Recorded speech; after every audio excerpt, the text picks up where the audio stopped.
The story is about Henry Morris, the first ever wizard to draw the 8th circle. He has been poisoned and is now walking while in handcuffs. The current emperor, Silver Jackson Edward, is abusing his power to get rid of his enemies. He is falsely charging them with treason so that he can eliminate them. Henry Morris is now one of his targets. He kneels before the emperor and the official asks him if he admits to treason. Henry stays silent. But when the official mentions his family, he glares at him and tells him to just get it over with. The emperor gets upset and Henry gets sentenced to death. So the executioner, behold, decapitates him. After that, the emperor orders his men to feed Henry's remains to the animals. The scene then switches to a young man. Henry is in that boy's body and he has no idea what's going on. He realizes that he's holding on to a book of necromancy and a dead hen. So he suspects that he is involved in necromancy. Henry looks at the mirror and he can't believe his eyes. He tries to make sense of what is happening. Seeing that he's out of shape, Henry thinks that maybe he's a wizard, so he tries to conjure some magic, but he realizes that he has none.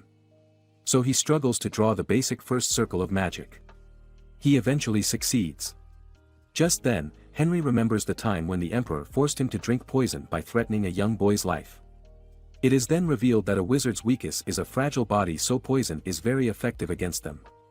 He admires the knight's strength and thinks that he could have survived the events if his body was stronger. Henry leaves his room and he sees Koer, his attendant, sleeping in the corner. The guy wakes up and he starts acting rude. So Henry beats him up. Koer bows before him and apologizes. He starts to show respect towards his master. Henry asks him what date it is and the man replies that it's July 6th of the year 20. The day after he was executed. He learns that his name is still Henry Morris and his father is Baron Hans Morris, a war veteran. Henry digs deeper and he discovers that his mother died while giving birth to him. Apparently, he has achieved nothing in the past and so the family members turn their attention towards his younger half-brother Kevin Morris. After that, Henry pulls an all-nighter to practice magic with his body. He succeeds in drawing the 2nd and 3rd circles. The next morning, his attendant brings him some water and he notices that his master is sweating a lot. He leaves the water in the master's room and Henry cleans himself up. After that, he heads to the dining room with his family. They start eating. While eating, he notices that Kevin eats like a pig. So Henry tells him to eat like a gentleman, but he just laughs while his mouth is full. The food from Kevin's mouth mixed up with his food and he lost his appetite. At that moment, Hans asks them who is going to enroll in the Swordsman Academy. Henry considers it, but he thinks it would be better for him to just focus on magic since he wants to get revenge on the emperor as soon as possible. Kevin says he is going to enter the academy because his older brother will just do nothing there. He adds that Henry doesn't even have the guts to spar with him. Hans asks Henry what he thinks about it. Henry changes his mind and decides to enter the academy. He tells his younger brother that he refuses to spar with him because he doesn't want Kevin to look bad. But everyone in the table just laughs at him. They all think he's joking. However, Henry says that he's serious and he challenges his brother to a duel. They head to the training ground. Kevin gives him a wooden sword. Hans states that whoever surrenders first loses. The duel begins and Henry uses his magic to enhance his physical abilities. He charges at Kevin and swings his sword at his brother. Everyone gets surprised and Kevin struggles against him. Henry grabs his brother by the neck and sweeps his leg, causing him to fall. He then strikes Kevin, who is still struggling to get up. Henry keeps hitting Kevin and Hans stops the duel. He tells his father that they will talk tomorrow and he leaves the scene while Kevin is still on the ground shaking. While taking a bath, Henry remarks that his body is not bad. He tries to draw the 4th circle of magic but he fails because he lacks magical power. So he calls out to Koer and orders him to get some herbs. He plans to use them as ingredients to create a magical blue elixir that can enhance his magical powers. However, he reveals that it is risky since it can overstimulate the heart and cause it to explode if taken at the wrong dose. Koer returns with the ingredients. But he wasn't able to find a green crow flower. The merchant tells him that he does not have supplies for that item since a group of bandits are blocking the trade route. He learns that Hans can't get rid of the bandits and he thinks that his father is incompetent. Henry then tells Koer that he is going to the trade route with 2 horses. Koer comments that there are more than 30 bandits. Henry doesn't care. He tells Koer that he's coming along. Later, we see Koer with a skinny horse. He tells his master that it is his personal horse. Henry then asks for a sword among other things that are necessary for survival. He names his skinny horse Jade and casts a spell to make his mount stronger. After that, Koa returns and he is surprised to see the horse in perfect condition. But Henry tells him that it is still the same horse. Koa finds it hard to believe as they leave for the trade route. He puts on some jewelry in an attempt to attract the bandits. They slowly move around so that they will get targeted. During the process, Koa gets scared and suggests retreating. But Henry tells him not to worry.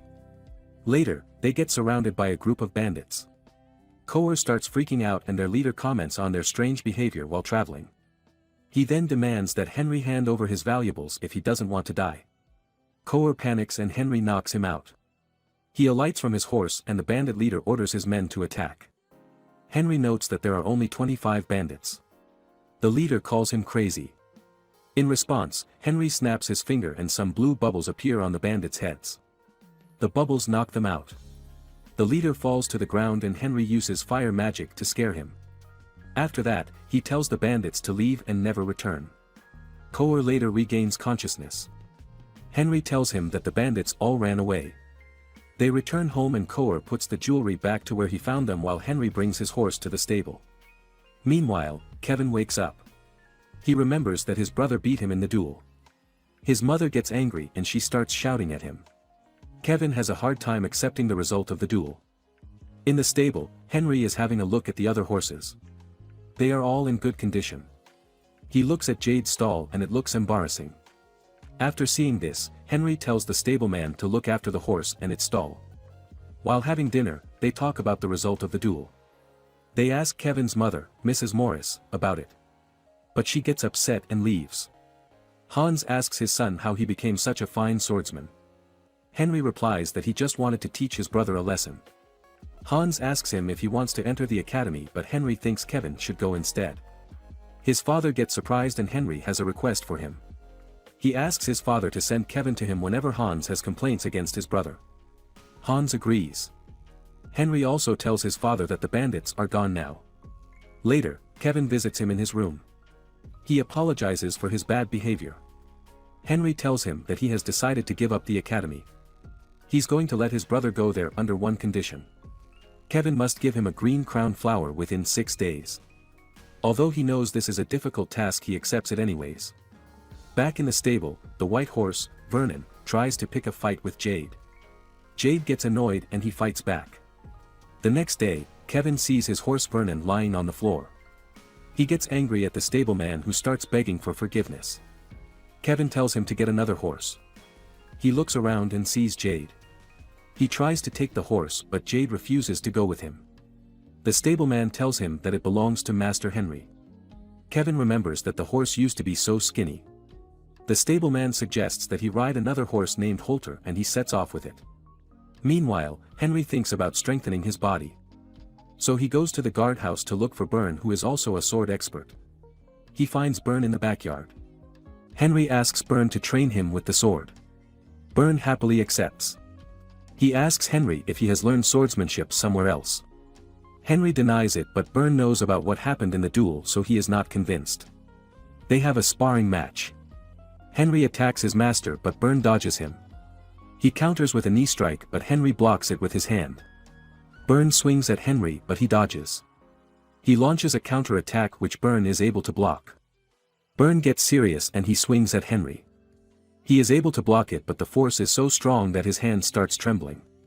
Byrne continues to pressure Henry but all of his attacks get blocked. After that, Byrne comments that he is amazing. Henry claims that he learned his skills by watching other people fight. Byrne reveals that his fighting style is the imperial swordsmanship. Henry states that he needs to improve his stamina. Byrne replies that stamina is important but he needs to improve his footwork. Henry doesn't appear to be convinced, so Byrne drops his sword and tells the Henry to attack him. Henry thrusts forward multiple times but he hits nothing but air. After a while, Byrne appears behind him and pokes him at the nape of his neck. They stop and they look at the ground. Their footprints are visible. Byrne points out that Henry's footprints are very irregular compared to his. So they needs to focus on his footwork and his physical strength. Henry spends the rest of the day training. After that, he goes home and writes the name of his targets in his notebook. Then he pulls out a map and marks the location of his hidden treasures. At that moment, Koer enters his room. He tells Henry that Kevin has returned. He goes to meet Kevin but he finds a group of servants outside his brother's room. They tell him that Kevin is in a bad condition. He enters the room and sees Mrs. Morris crying. Mrs. Morris blames him for everything. Henry asks the doctor what happened to his brother. The doctor replies that he was attacked by some wild animals. After hearing this, he tells everyone to leave the room. Kevin tells his brother that he was able to bring home the green crow flower. Henry tells him that he did well and he can go to the academy. Kevin goes to sleep and Henry uses healing magic on him. Thereafter, he leaves the room with the green crow flower. Henry immediately starts working on the magical blue potion.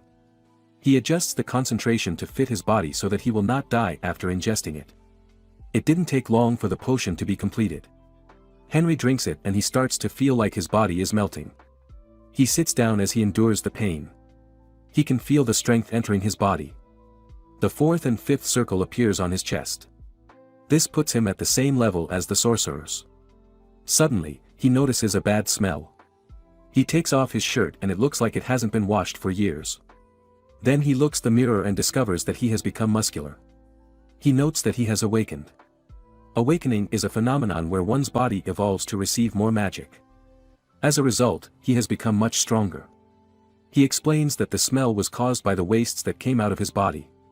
He is very happy with the result and he cleans himself up the next day. Koer sees him and he is surprised to see that the young master has grown taller than him. He wonders what happened. During breakfast, his family notices that he has grown much bigger. They ask him what happened and he just says that he woke up with that body. He goes to Byrne who is also shocked. Byrne tells him that they just need to focus on footwork training for now. After that, he goes to the edge of a cliff and jumps down head first. As he was about to hit the ground, he uses the skill feather pull allowing him to land safely. He tests another skill called shockwave. It causes an explosion and rocks start falling towards Henry. Henry defends himself with the skill called frozen field which freezes the area around him. He keeps on practicing his magic along with his footwork. After a while, he becomes convinced that he can take on his master. He challenges Byrne and all he needs to do is land a hit within 3 minutes. Byrne warns him that there will be a punishment if he fails. The challenge begins and Henry tries to touch his master. But Byrne evades him. As he reaches out to his master, Byrne grabs his arm and throws him. Undaunted, he gets back up and charges but he keeps on getting pushed back. The time runs out and he fails. Regardless, Byrne is impressed by his progress. He receives more strength training as punishment. Henry goes home and lies on his bed. He thinks about why he failed and how he can improve. Henry remembers Hector Meyer who came up with an odd footwork technique. He decides to ask for his help. Wanting to improve, he uses restoration magic on the necromancy book and reads it. The book explains how to call on a specific soul. He needs an item of great sentimental value.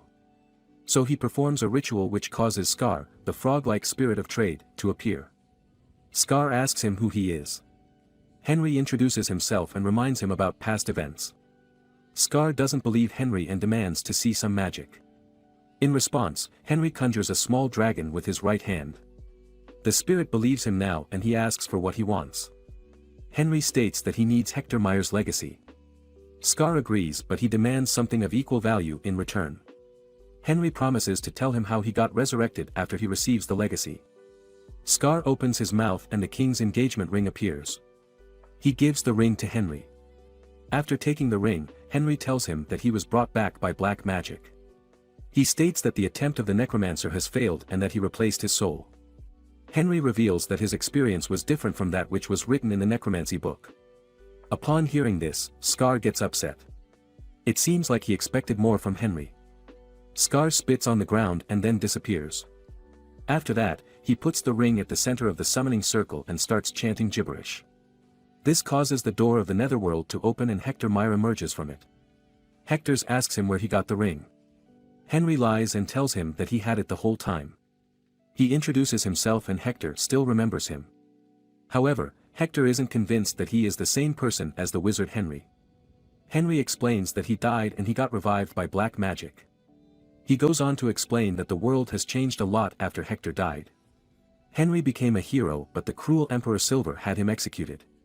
He adds that the Emperor is just an incompetent tyrant and so he wants revenge. Hector asks why he got summoned and Henry tells him that he wants to learn swordsmanship. Hector reminds him that he's a wizard. Henry replies that his current body has the blood of a knight so he wants to improve his skills with the sword. Hector wants to know why he's been holding on to his engagement ring. To which he replies that he kept it in his honor. Hector gets flattered. He agrees to teach Henry but it won't be for free. In exchange, Hector wants to live in the world again. Henry declines because it is a difficult task. He explains that he can't perform revival magic and he only got revived by chance. Hector gets sad because he doesn't want to return to the netherworld. So Henry suggests an alternative. They would seek out necromancers and return Hector to the world as an undead. Hector agrees to this and he puts a curse on the engagement ring as insurance. They begin training immediately. Hector teaches Henry his footwork and it's very different from the one Byrne knows. Henry is determined to take Byrne down. Henry struggles to learn Hector's footwork. Hector asks him what he will do after he defeats Byrne. Henry says that he will master aura but Hector just laughs at him. He wants to become a magic knight once he masters aura. Hector thinks about it and notes that Henry has the potential to become the greatest magic knight. They spend more time training. Eventually, Henry defeats Byrne. Having mastered Hector and Byrne's sword skills, he thinks that it's time to leave the manor. Byrne tells him that he's a genius for coming up with his own style of swordsmanship. He asks about Henry's plan and Henry tells him that he's going to join the army. He asks Byrne about the noblesse oblige, which is the duty of noblemen to share their blessings to serve society. Byrne tells him that his family isn't subject to such duty since his father's rank is not high enough, but Henry still wants to do it to earn the respect of the people. He tells Byrne that he's going to the Forest of Evil, which is a very dangerous place. Byrne is against it, saying that his father would never allow him to go there, but Henry tells him that he already has his father's permission since he won against Byrne. Later, Byrne goes to Hans and asks him if he gave Henry permission to go to the Forest of Evil. Hans tells him that Henry can only go there after he defeats Byrne. Suddenly, Henry arrives saying that he has already fulfilled that condition. Byrne confirms it, and Hans gets upset. Henry tells his father to give him a chance to prove himself. He is aware of the dangers that lurk in the Forest of Evil. It is one of the most dangerous areas in the Empire where devils have appeared. Hans doesn't want him to go there because Henry is his heir, but Henry has already made up his mind. He bids his father farewell. That evening, Hans approaches Henry while he's training. He tells his son that he has really grown up, so he allows Henry to go to the Forest of Evil. Hans gives his son a letter of recommendation telling him to give it to a commanding officer named Isellen. The next day, Henry leaves with his horse. He bids everyone farewell and he uses his magic to make traveling easier. A week later, the guards of Fort Caliban see him approaching. The head of the guards, Hervant, asks him to identify himself, so he throws the family crest at his direction. Hervant sees the family crest and he orders the guards to open the gate. Henry enters and Hervant apologizes for being rude. Henry introduces himself, telling them that he is going to join the army. He shows them the letter of recommendation and a guard escorts him to Commander Isellen. The commander greets him, asking him if he is the son of Baron Hans. Henry confirms it and they have a discussion. Isellen tells him that he is an interesting person since not a lot of people want to stay in that fort. He asks Henry why he wants to stay there. Henry tells him that he wants to learn by fighting the monsters. Isellen laughs and tells him to get into position. Suddenly, the commander grabs onto his sword and attacks Henry. Henry pulls out his sword and uses defensive magic. He is barely able to block the attack. Isellen comments that he wasn't expecting Henry to block. After that, the commander swings his sword at Henry, but he blocks it once again. Isellen is surprised and he wants to try again. At that moment, a girl named Teeny arrives, telling him to stop. Isellen states that Henry is the real deal and Teeny thinks that Henry could be a monster. The commander asks Henry why he let his brother go to the academy. He replies that he couldn't see any hope because he thinks that the Empire is corrupt. Isellen states that it's very bold of him to say something like that, but Henry says that he is loyal to the Empire, not the people. Isellen laughs as he agrees with Henry. He tells Henry that it was a good idea to give up the academy because it has a tight hold on Porum's family. Iselin reveals that Behold, the person who beheaded him, has retired, so Kington Porum has taken over and corrupted the academy. Henry gets informed that there is another test. They take him to a secret room where he sees a monster. Iselin tells him that he needs to knock the monster down for him to be acknowledged. He accepts the challenge and prepares for battle. Henry approaches the monster, and he steps on a barrier. The monster suddenly lunges at him, and he barely dodges its attack. Henry charges at the monster, slashing its neck, but it has no effect on the creature. It tries to hit his head, but he dodges the blow. After that, he uses the circle step to attack the creature from behind. He hits the horns behind the creature, and it gets knocked down. Iselin asks Henry how he discovered the creature's weakness. He said that it was just feeling. Since its skin was hard, he thought that maybe the horn was its weakness. Iselin tells him to prepare for basic training in the education corps. Teeny states that the training is already taking place, but Iselin thinks it's perfect. Henry will join in the middle of the class as a privilege for passing the test. After that, Henry eats and drinks with Iselin. The commander starts telling him about his story, and he finds Iselin annoying, so he casts sleep magic on him. However, it doesn't work, so he spent the entire night listening to the commander's tales. The next morning we see Henry in a carriage with Teeny. She gives Henry some papers containing information about the basics of his training. He glances at it for a while and returns it, telling her that he has already memorized it. Teeny thinks he's a genius. Eventually, they arrive at the education corps. There, he meets his officer, who tells him that he is just an apprentice, so he can only talk informally to other apprentices. His officer tells him about the upcoming test. Henry wants to take it even though he didn't attend the previous sessions. The officer gets offended, asking him if he thinks the test is a joke. But he tells his officer that Commander Iselin personally trained him, so he lets him take the test. The officer warns him that he will receive a punishment if he fails the test. Henry thanks his officer. However, the officer thinks he's arrogant, and he wants him to fail. He prepares a special test for Henry. On the day of the test, Henry finishes early. The officer immediately checks his answers and discovers that Henry has a perfect score. He congratulates Henry and tells him about the martial arts class in the afternoon. As he leaves, the officer thinks about how difficult his special test was. This makes Henry famous in the education corps. Later, Henry introduces himself to the class. They are about to have close combat sparring. The instructor tells Henry to know his limits because it is still his first day. He immediately gives them a test where the cadets need to knock each other out. The test ends when only one cadet is left standing. In the first match, he goes up against Cadet Need. Henry assumes a weird fighting stance, and Cadet Need thinks he doesn't know how to fight. He charges at Henry, who immediately knocks him out. The cadets are surprised because Need is one of the best cadets when it comes to combat. The test goes on and Henry easily knocks out many of the top cadets. He thinks about his training with Hector and how it is helping him win. The top cadet Ronan now stands against him. Henry moves behind him and Ronan immediately reacts with a kick. He manages to block it, thinking that he underestimated Ronan. Ronan charges at him with a unique footwork. They exchange blows and block each other's attacks. But Ronan eventually lands a hit on his head, causing him to get dizzy. He immediately follows up with a takedown. Ronan is about to punch him while he is lying on the ground. Thinking he's about to lose, he uses magic on Ronan, making him lighter. After that, he grabs Ronan's leg and throws him to the wall. Everyone gets surprised as Ronan lies on the floor. He wins the match and ends up getting a perfect score for all of the tests that followed. Later, he sees Ronan, who is obviously upset. He shakes hands with Ronan, who introduces himself as Ronan Porum. Henry gets surprised. Ronan tells him that he was adopted into the Porum family. It is revealed that Kington Porum actually defeated Behold, making him Night King and Grandmaster.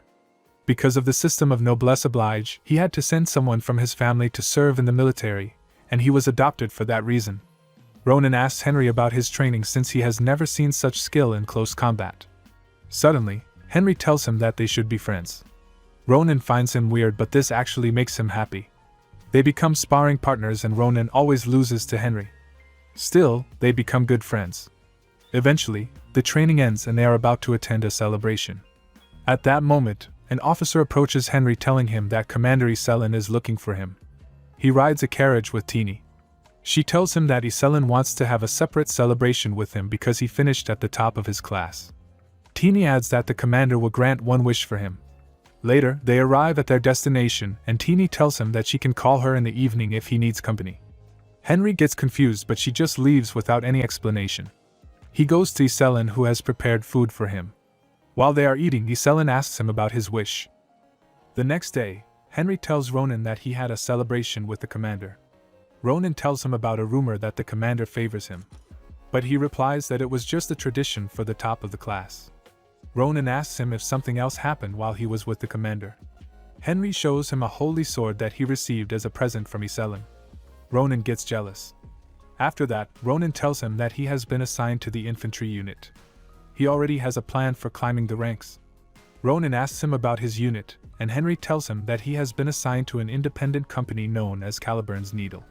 It is revealed that after Iselin passed out from drinking too much, Henry met up with Teeny. Henry told her that he wants to join a company where he wouldn't get disturbed much.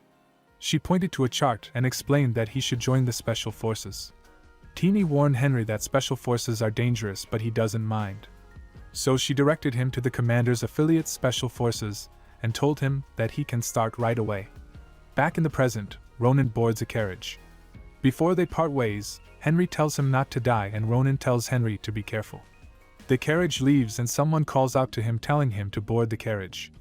He arrives at the Caliburn's Needle military camp. Commander Salomon checks his documents, and he says that they are not ready to accept him. He takes Henry to his official residence. It is a total mess. Salomon tells him that he should finish cleaning it up by the end of the day, and then he leaves.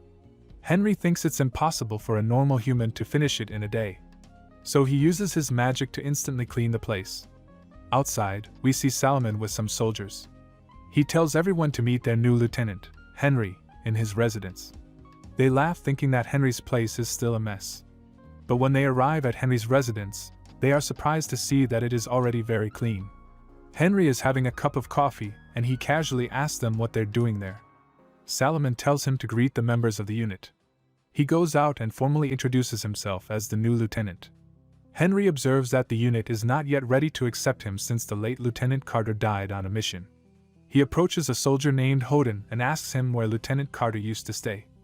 Hoden takes him there, and he looks around thinking the soldiers might rebel against him.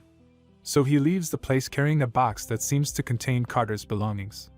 He orders them not to move as he burns the box. The soldiers get shocked and one of them gets angry. He steps forward and attacks Henry. But he misses and Henry kicks him away. The man falls to his knees.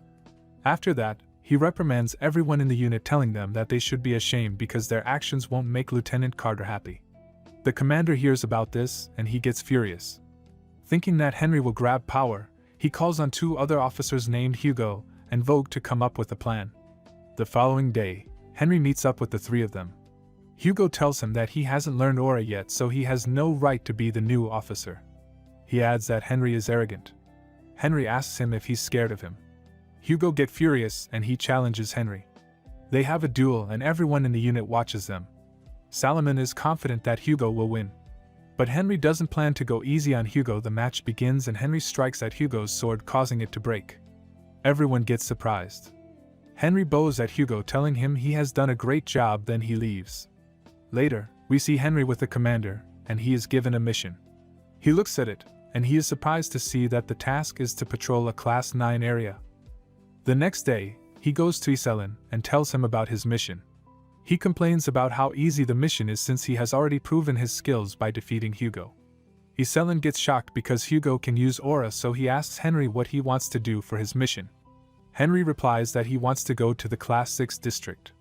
Deep down, he just wants to use it as an excuse to look for his hidden treasures there. But he lies to the commander, telling him that he has never been there, so he would like to see it. The commander allows it, but he tells Henry that when he returns he would give him the mission that he really wants. Henry receives Lieutenant Carter's paperwork. He learns about the mission that led to Lieutenant Carter's death. In that mission, Carter went after a creature called Black. The commander thinks that it is a demon that enjoys playing games. Henry asks Iselin why Carter went after Black. Iselin explains that Black murdered Carter's men back when he was a company commander in the infantry division. After his men died, Carter applied to the special forces wanting to avenge his men. Iselin sent him on that mission so that he could get his revenge. The commander adds that Carter was the best candidate from the unit, but his foolishness led to his death. Black is now a threat to Fort Caliban, and it needs to be stopped. Henry goes through the paperworks and he learns that Black can transform and speak to humans. Later, we see Henry back in his unit. He tells the deputy commander that the previous mission is cancelled and he will be patrolling the Class 6 district instead. Henry adds that he is going to go after Black. Before the deputy commander leaves, he gives him the box containing Lieutenant Carter's belongings. Henry tells him that he would never burn it so they can take care of it. The deputy commander thanks him and apologizes. After that, the deputy commander leaves. Henry assembles with 9 others and they leave the fort to patrol the Class 6 district.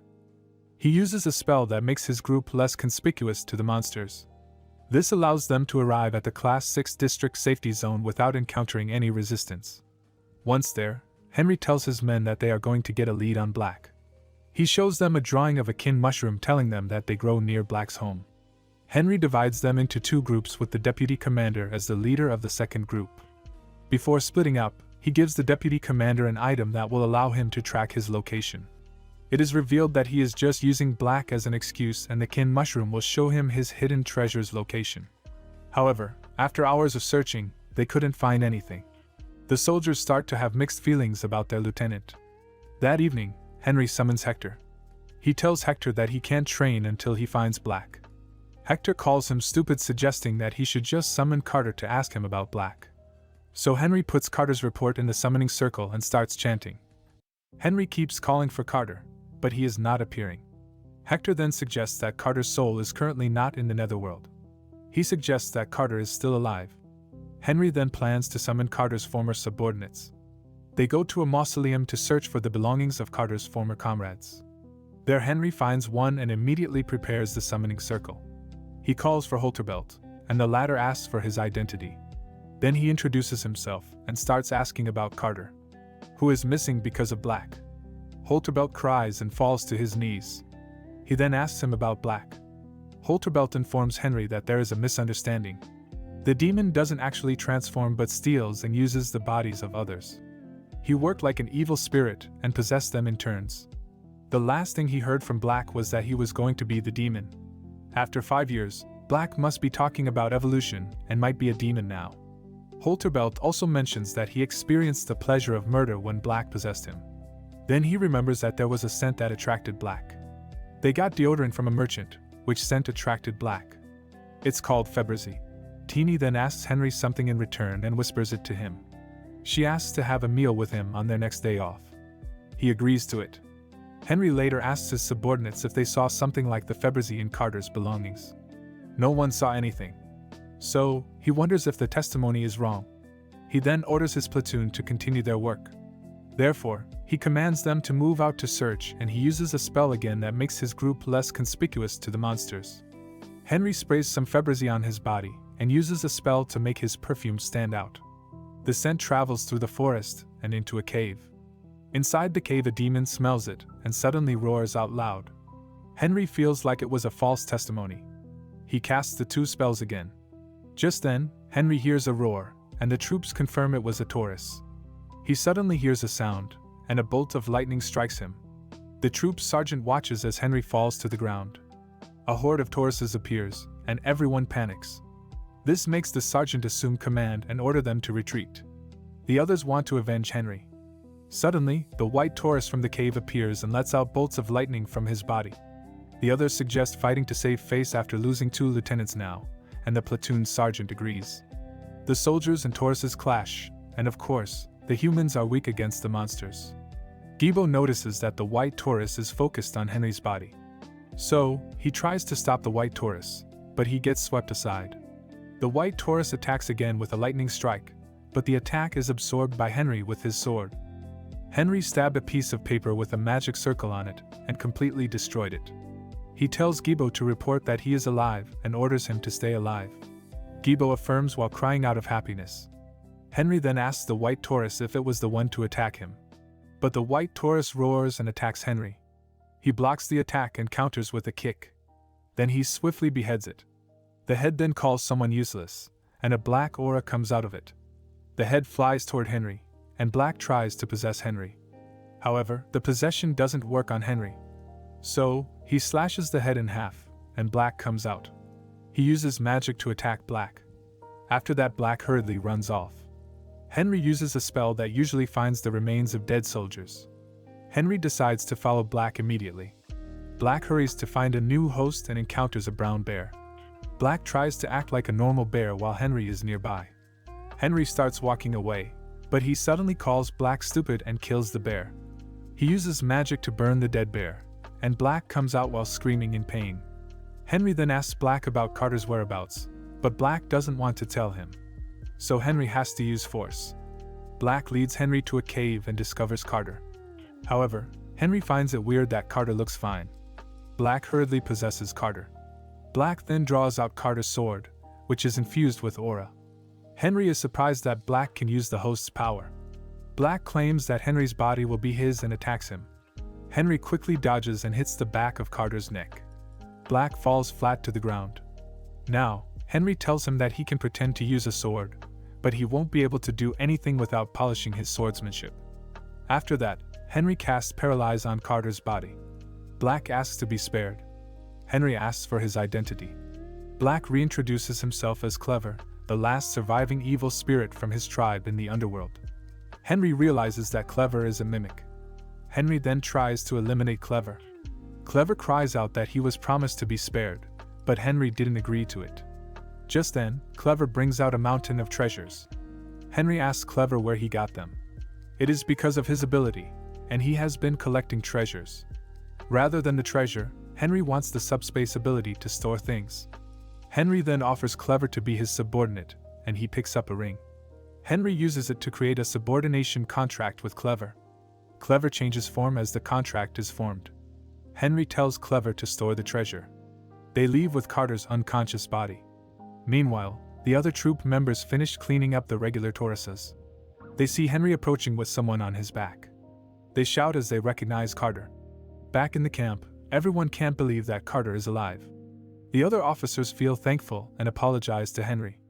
Henry can't believe he is being praised this much. Solomon later informs Henry that he had a visitor.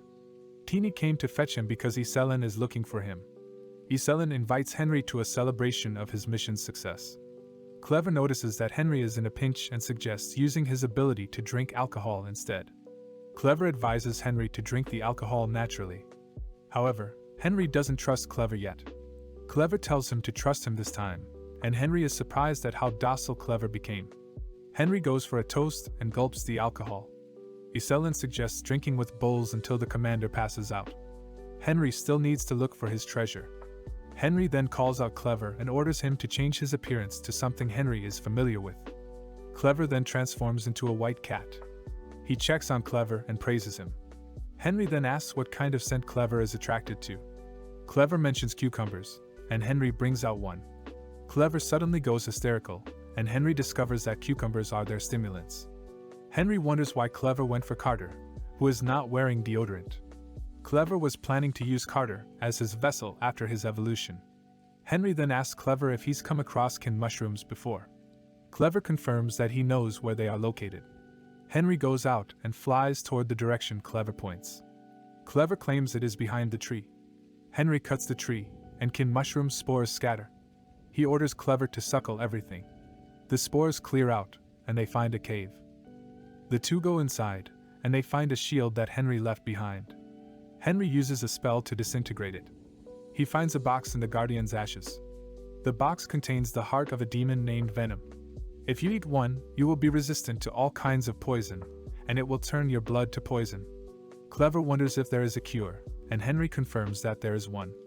Henry then swallows his heart, but he feels fine. He pulls out a container that contains the poison that ruined him before to test the Venom's heart. Clever freaks out as Henry gulps the poison. Henry trembles, but he turns out to be fine. He finally achieved his purpose in District 6. Henry returns to the camp, and Solomon tells him to get some rest.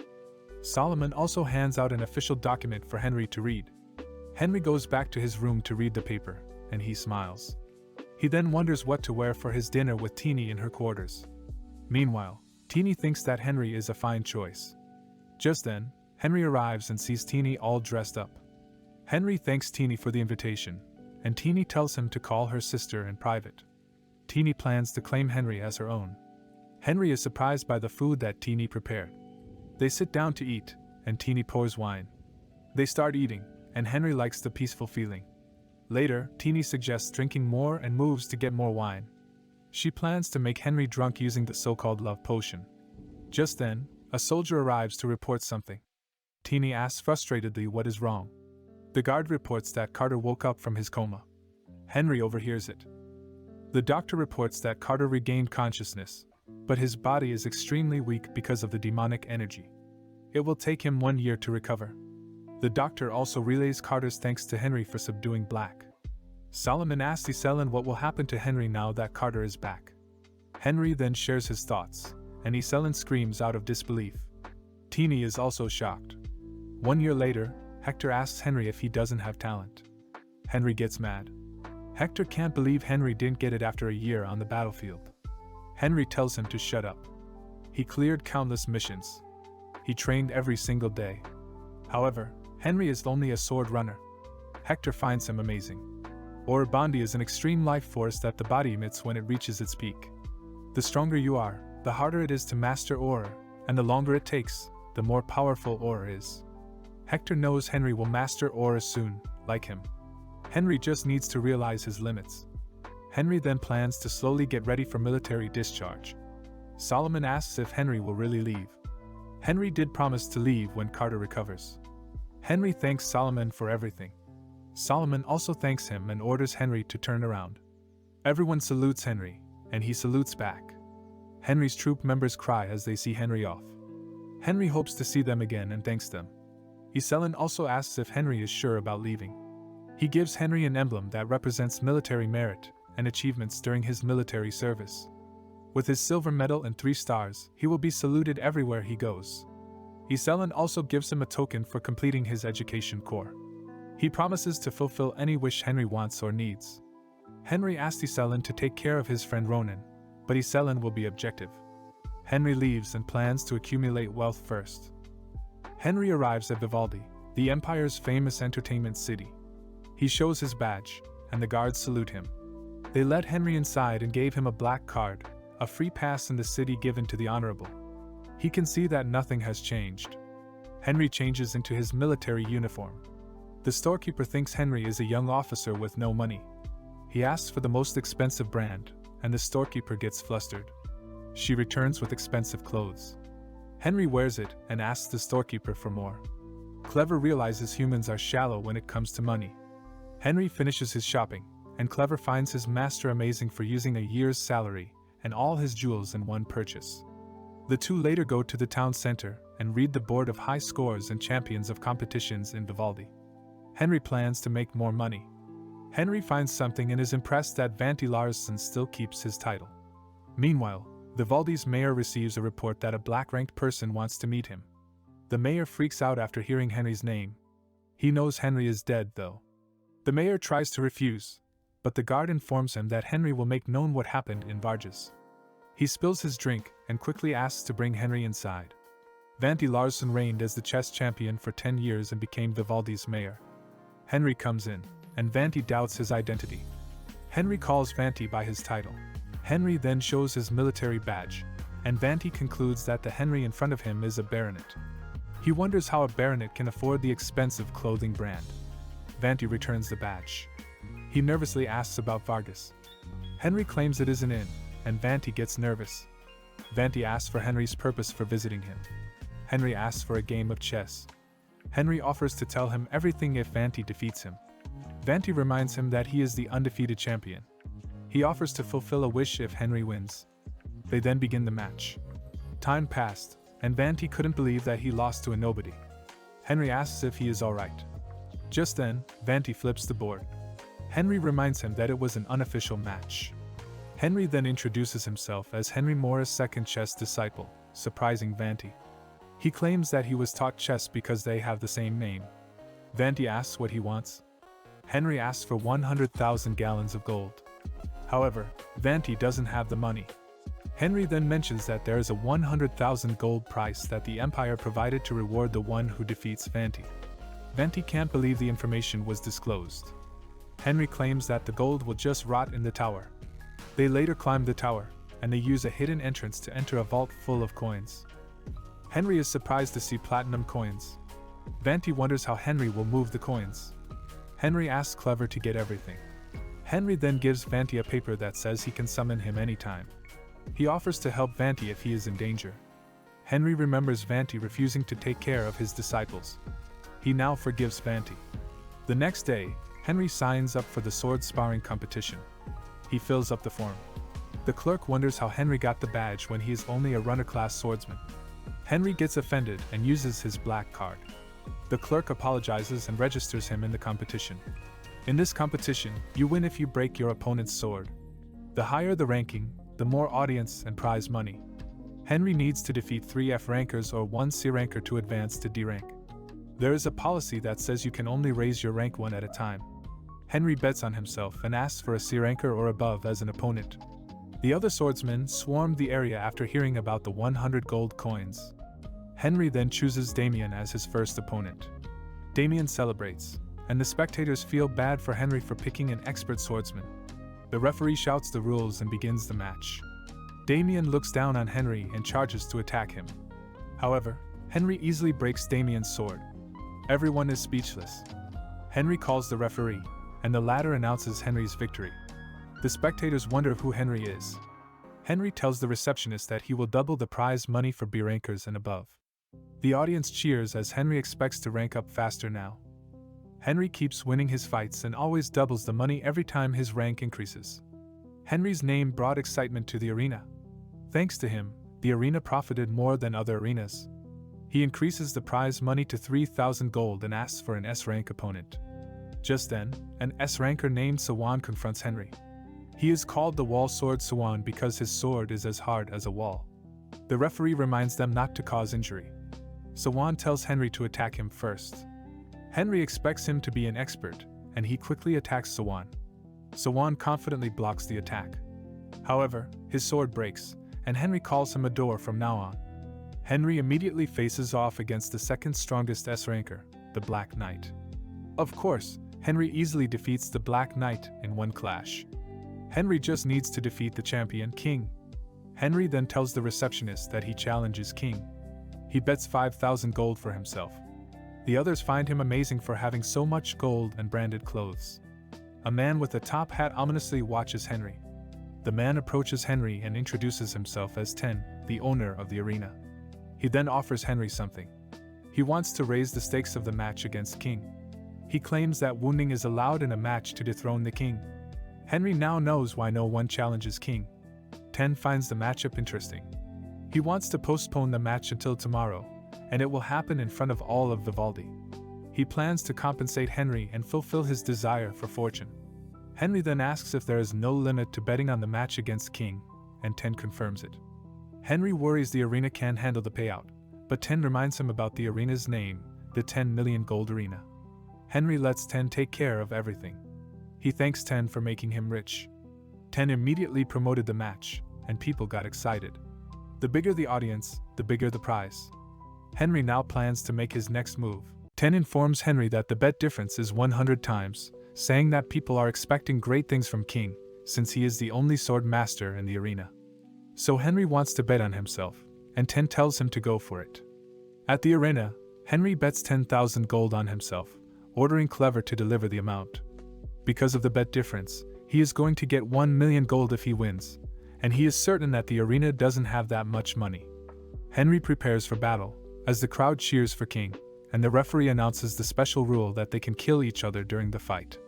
As the match begins, Henry feels himself getting weaker, knowing that it's debuff magic. He realizes that King is the champion because of this magic, and he prevents his opponents from exposing him by killing them. Henry uses return magic, delivering a heavy blow to the caster, causing 2 mages to cough up blood.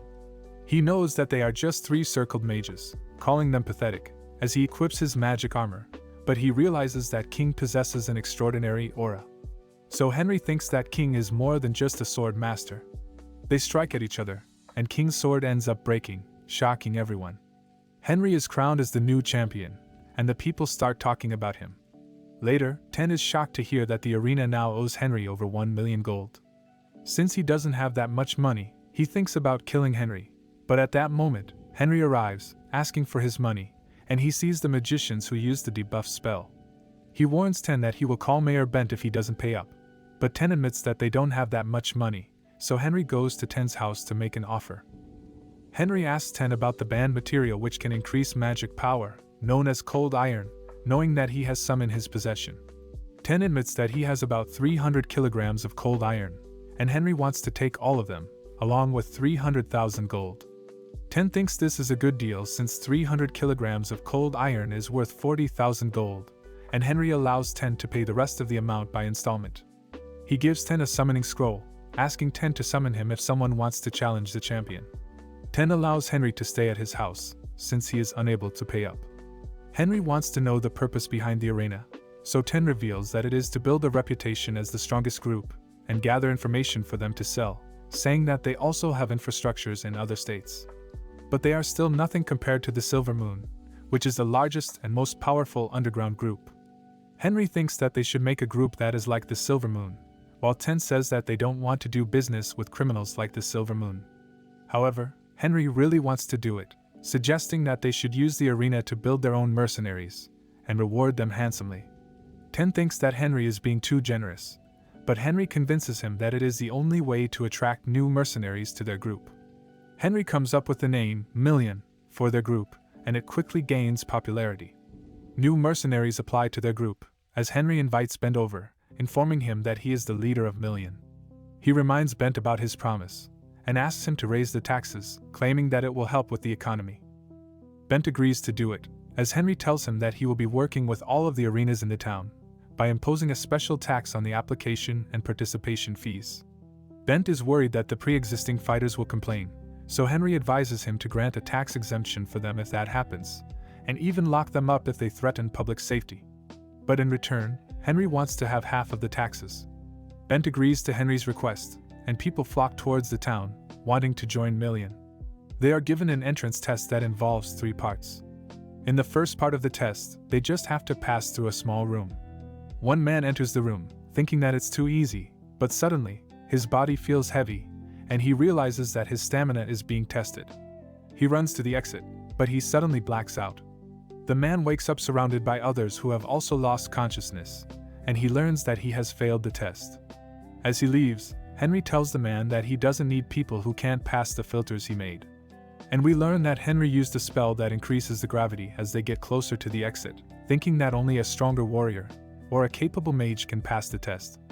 Later, Bent goes to Henry, asking him if it's okay to continue the test, because nobody passed during the first day, but Henry tells him that he had no plans to accept everyone in the first place. The next day, more applicants arrive, and they are having a hard time finding a place to stay, because all of the taverns are full, while the fighters in the arena are complaining because of the matching fee. But still, nobody manages to pass the test. Henry realizes that many fighters have now returned to their homes, while a few others are still in the town, fighting in the arena and retrying his test. So he tells Bent to give the pre-existing fighters tax exemptions, claiming that he now has the perfect plan. The next day, the fighters who are at least B rank in the arena are given access to an exclusive gate. Ten realizes that Henry wants the other participants to enter the arena, and he likes the plan because it will increase their revenue. After 10 days, there is still nobody able to pass the first test, but their fighting arena is able to make a lot of profit. Ten thinks that nobody will ever pass the first test, and he reveals that the people are saying that the test is only there to help the arena make profit. So Henry decides to take action, wanting to get rid of the people's doubts. He decides to appear in public, and personally take the test. Henry announces that he hasn't unlocked his aura, but he is confident that he will pass. He enters the room, equipping his magic armor, and adding counter magic to eliminate the effects of gravity magic. Henry casually walks through the room, leaving through the exit, and saying that the test was too easy. So the people now know that it is possible to clear the test, but Bent reveals that some sword experts have already been scouted by the other groups. Henry starts to question his methods, and thinks about scouting mercenaries on his own. He asks Ten to collect information about the best fighters in the different regions. Henry states that he wants to go to Enkelman to bring someone over, and he's thinking about a sword master named Van. But just as he was about to leave, he receives news that someone just passed the first test. Henry goes over to meet him, and a man introduces himself as Hagler. As they shake hands, Henry thinks that there must have been a mistake since he was expecting a well-renowned fighter to pass, and Hagler doesn't look like one. For the second test, he gives Hagler a sword, challenging him to a sword fight. Hagler unleashes his aura, and Henry notes that it is similar to a swordmaster's level. Hagler attacks, while Henry blocks his attacks, thinking that Hagler is pretty strong. But Henry strikes at his sword, causing it to break. Hagler starts crying thinking that he has failed, but Henry tells him that he has passed, and that he is exempted from the third part of the test, revealing that it is supposed to be a basic interview. Henry welcomes him to the million, as he wonders why Hagler is living a runaway life, despite being such a skilled warrior. They go to his family, telling his beautiful wife, Sana, that he has passed the test, and his daughter, Naya, hugs him, asking him about Henry. They get to know each other, as Henry tells them that he will be giving the family a new house to stay in. They go to Ten's house, and they are surprised by how beautiful it is. Ten introduces himself, as Henry orders the maids to make the family comfortable. Hagler sits with them, revealing that he was once a footknight hired by a baron, but his boss tried to seduce Sana, so Hagler beat him up, and they are currently on the run. Hagler knows that injuring a noble is a serious offense, but he just couldn't help himself because he was too angry, and now he is scared for his family. However, Henry tells him that he did a good job, since Henry would have killed the baron if that happened to him. He tells Hagler that he's safe with them, because he's also a noble, and he has promised safety for Hagler's family, giving Hagler some money before leaving for Enkelman. Henry looks for his treasure along the way, wanting to acquire an earring that would allow Naya to communicate with animals and plants. As they approach the location of the treasure, Jade jumps down the cliff, as Henry uses his magic to allow them to land safely. Henry reaches the Lake of Whispers, and he realizes that the concentration of magic power is strong. So he finds an area where he can charge his magic power, staying there until the evening. He stores magic power in his body, and uses it to cast reverse gravity, removing the water from the lake. Henry sees the guardian of the earring, using his spell to destroy the guardian, and revealing his hidden item. He returns the water to the lake, as he tries the earrings on, listening to what the animals are saying. Henry learns that the animals are trying to protect an Illyrigon egg. And we learn that an Illyrigon is a powerful water spirit in the form of a dragon, so Henry decides to look for it. The animals are too noisy, so he uses his magic to set his sword on fire, causing them to panic. He sees an ash tree, and he hears the animals reacting, confirming that the egg is there. Henry finds it, and takes it with him, thinking that an Illyrigon has limitless potential. He knows that it needs water and magic, so he slices his arm, putting the egg inside before healing it. Henry rides onto Jade, and uses his magic to fly away. After 2 days, he arrives in Enkelman. He shows his badge as he enters the city, and the guards salute him. Henry remembers that he used to go to Enkelman to unwind, saying that the salty air calms his mind. He shows Clever the ocean, and he is amazed by its beauty, because the oceans in Devilbaum are pitch black. Clever asks him about Van, and Henry states that Van is a patriot who would be willing to slay the king with his own hands. In a flashback, we learn that Enkelman used to be a small kingdom, and Henry was supposed to attack it, but he wanted to avoid a pointless battle, so he asked the king of Enkelman to surrender. However, the arrogant king refused, saying that he wants to fight to maintain the royalty's dignity. Suddenly, he gets decapitated, and we see Van holding onto a sword, killing the other soldiers who are loyal to the arrogant king. He was deputy commander at the time, so he became the highest authority in the kingdom after the king's death, asking the other soldiers if they want to challenge his authority. But none of them dared to stand against him. Van accepted Henry's offer, under the condition that the people of Enkelman will not become slaves to the empire. After some time, Henry was betrayed by his comrades, so he had to divide his power among his supporters, but they immediately became greedy. He tells his remaining supporters to go into hiding, because the empire would also hunt them down. Van is one of the supporters who received this order, and we learn that he was Henry's closest companion during his past life. Back in the present, Henry wants to recruit Van, but he knows that he has to look for Has first. Has is the second mayor of Enkelman chosen by Henry and Van, because the first mayor was corrupt. Has is extremely scared of Van, and it helped him restore peace to the city. Henry goes around the town looking for Has, and someone informs him that Has is observing the merchants in the market. He learns that Has is a good mayor that has not fallen into corruption. Henry is surprised to learn this, thinking that someone must be threatening him if he still isn't corrupt. He believes that Has still thinks that Van is keeping an eye on him, and he asks Clever about the mushroom spores from the malevolent forest, so Clever shows him the mushroom spores. Henry uses the mushroom spores to kill the fish in the area, causing the people to rally at the city hall. Has notices the commotion, and his attendant informs him about the situation, thinking that moss infested their fishing farms. So he calls for the doctors, and he learns that mushroom spores are causing the problem. A soldier arrives, informing him that a nobleman with a 3-star badge wants to meet him, but he refuses, saying that he's too busy. However, the soldier says that the nobleman knows how to solve the problem. So Has decides to meet him, and Henry introduces himself, shocking Has. But Henry tells him that he just happens to have the same name as the great magician.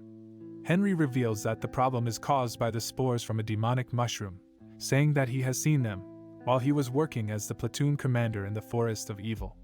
He warns Has that the spores will reproduce rapidly, but he knows how to deal with them. However, he first wants to speak to Has in private. They have coffee together, and Has asks him what he wants as a reward. Henry says that it would be difficult to eradicate the mushroom spores, and it would be impossible to eradicate them if they've set down roots. Has worries about the treatment costs, ordering Henry to destroy the ones affecting the fishing farms. But Henry demands 500 gold as payment, shocking Has because the price is outrageous. Henry claims that he risked his life to learn the eradication technique, so 500 gold is a reasonable price, and he notes that Has is trying to save the budget to build his reputation. Has suspects that Henry is lying, so he wants to see Henry's methods before paying him. They go to the fishing farm, where Has introduces Henry to the farmers. Henry plans to use Clever to get rid of the spores, but he's going to put on a show for the crowd. So he pretends to sprinkle powder on the farm, claiming that it is a repellent which he personally made using his own methods. Then he orders Clever to get rid of the spores, making the farmers celebrate, and they start thanking Henry. But Henry says that they should be thanking Has instead. Has wants to buy the method from Henry, but Henry claims that it is a special method that only he can use. Has gives Henry a place to stay, and he is given money as a reward, but Henry knows that something is about to happen. That evening, 3 assassins arrive, trying to poison Henry, but Henry defends himself, grabbing onto one of them, and instantly knocking 2 of them down. Henry breaks the assassin's arm, and unmasks him, wanting to know who sent them. The man introduces himself as Linda, as he reveals that they wanted to steal Henry's method for clearing the spores. But Henry is convinced that Has ordered them to do it, so he uses a spell to create a silent room where he can interrogate Linda. Linda gets beat up, as Henry continues to ask him if Mayer has sent him. He eventually admits that they were sent by Has, and Henry makes him swallow a pill, which is revealed to be a poison that will kill him in 4 days, unless he takes the antidote. Henry gives the other 2 assassins the same pill, planning to take them to Mayor Has. He needs a witness, so he shows the assassins to the hotel manager, Halligan, who wants to call the police. But Henry reminds him that his hotel is supposed to be the best in the city. So Henry wonders why they don't have any security measures in place, threatening to sue the hotel for poor security practices.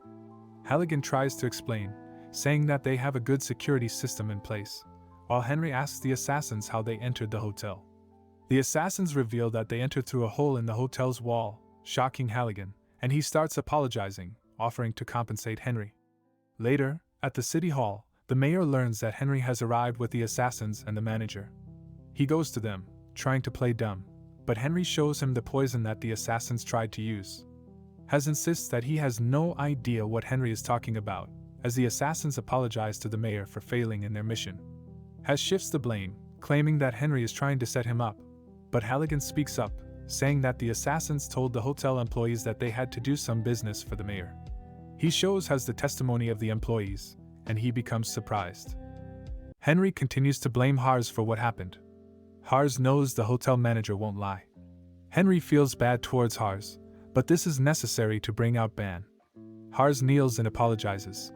However, he asks for 1 day to clear up things on his end. Henry then mentions Ban's name. He sees Hars trembling and concludes that Ban is just hiding somewhere nearby. Henry asks for Ban's whereabouts, but Hars won't say anything about him.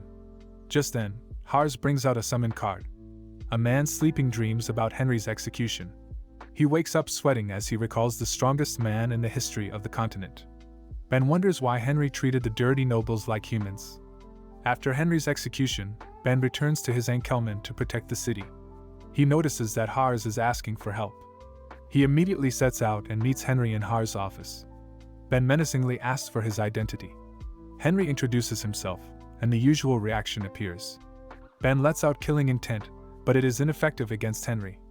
Henry then claims he is the one who solved the recent issue. Ben asks for Hars' whereabouts.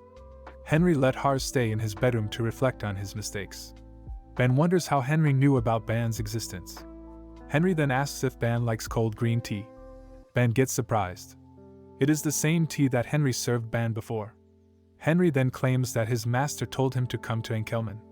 He introduces himself as the great magician's disciple. Ben gets mad and claims that it is an obvious lie. Henry claims he speaks the truth. Ben breaks the table in half and claims that he has been beside the great magician the whole time. Henry feels glad that Ban is still acting as his guard knight. Henry then asks if Bien still has loyalty towards the great magician. Ben thinks the Henry in front of him is someone sent by the nobles. He hesitates to answer. Ben pulls out his sword and sings praises about the great magician. Henry laughed, and that made Ben furious. Henry tells him to calm down, and he will prove that he is the great magician's disciple. Henry holds out his hand and lets out the blue dragon's spirit magic sigil. Ben clearly remembers that the great magician uses it as a source of his magic. Henry also brings out a treasure map showing where his past self's treasures are buried. Ben can't believe what he is seeing. Henry bows down to him with respect and thanks Ben for his undying loyalty to the great magician. Later, Henry claims he plans to get revenge for their master's wrongful death. Ben also thought of that, but it is easier said than done. Henry knows that Ben was scared to do it alone. He knows that Ben is torn between getting revenge and protecting his hometown. Ben can't say anything. Henry then points out that if they leave the nobles be, they will take over the city sooner or later. Enkelman is a profitable city, and the nobles are just waiting for the right moment to act.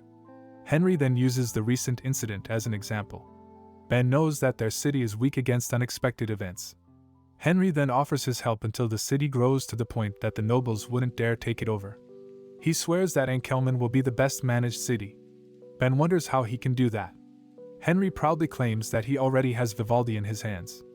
Ben asks how Henry did it. Henry claims he beat the mayor in a game of chess. The city is now secretly under his command, including the biggest arena. It will be easy for him to manage Enkelman too. However, Ben thinks he must take part in the revenge plan. Henry knows Ben still doubts him, so he asks for a duel to prove himself. Henry then announces his magic and swordsmanship levels. Ben can't believe Henry is still a sword runner despite serving in the Caliburn fortress. Henry tells Ben to judge him later, after the duel. Ben hopes Henry won't disappoint him. Ben then leads Henry to a practice hall hidden underground. Henry then claims that he is still lacking in many ways compared to Ben. Ben wonders if Henry is scared now, but Henry only claims he is setting the minimum standard for Ben's expectations. Ben claims he will give his approval if Henry hits him with 3 valid strikes. Henry thanks him and gets into position. Ben recognizes the Empire's swordsmanship. It was a style created by Golden Jackson, and Ben also learned it. Ben offers the first move, and Henry charges forward with speed. Ben doesn't recognize Henry's movement. Henry is able to land a valid strike on Ben. Ben underestimated Henry and plans to get serious now. Ben then lets out his killing intent. It is strong enough to freeze Henry's feet. Henry can see that Ben has gotten stronger. He then plans to use his magic armor and Hector's swordsmanship. Ben attacks Henry, but Henry is able to block the heavy strike. Ben is impressed, but he lets out another heavy strike. Henry blocks, but Ben keeps up his fast attacks. Henry only blocks and realizes that this is how the real Ben fights. Henry gets cornered, and Ben swings a heavy strike. Instead of hitting Henry, Ben hits the wall. Ben gets mad that Henry is not proving his skills and is just running. Henry plans to get serious now. Henry invokes haste and dodges Ben's attack.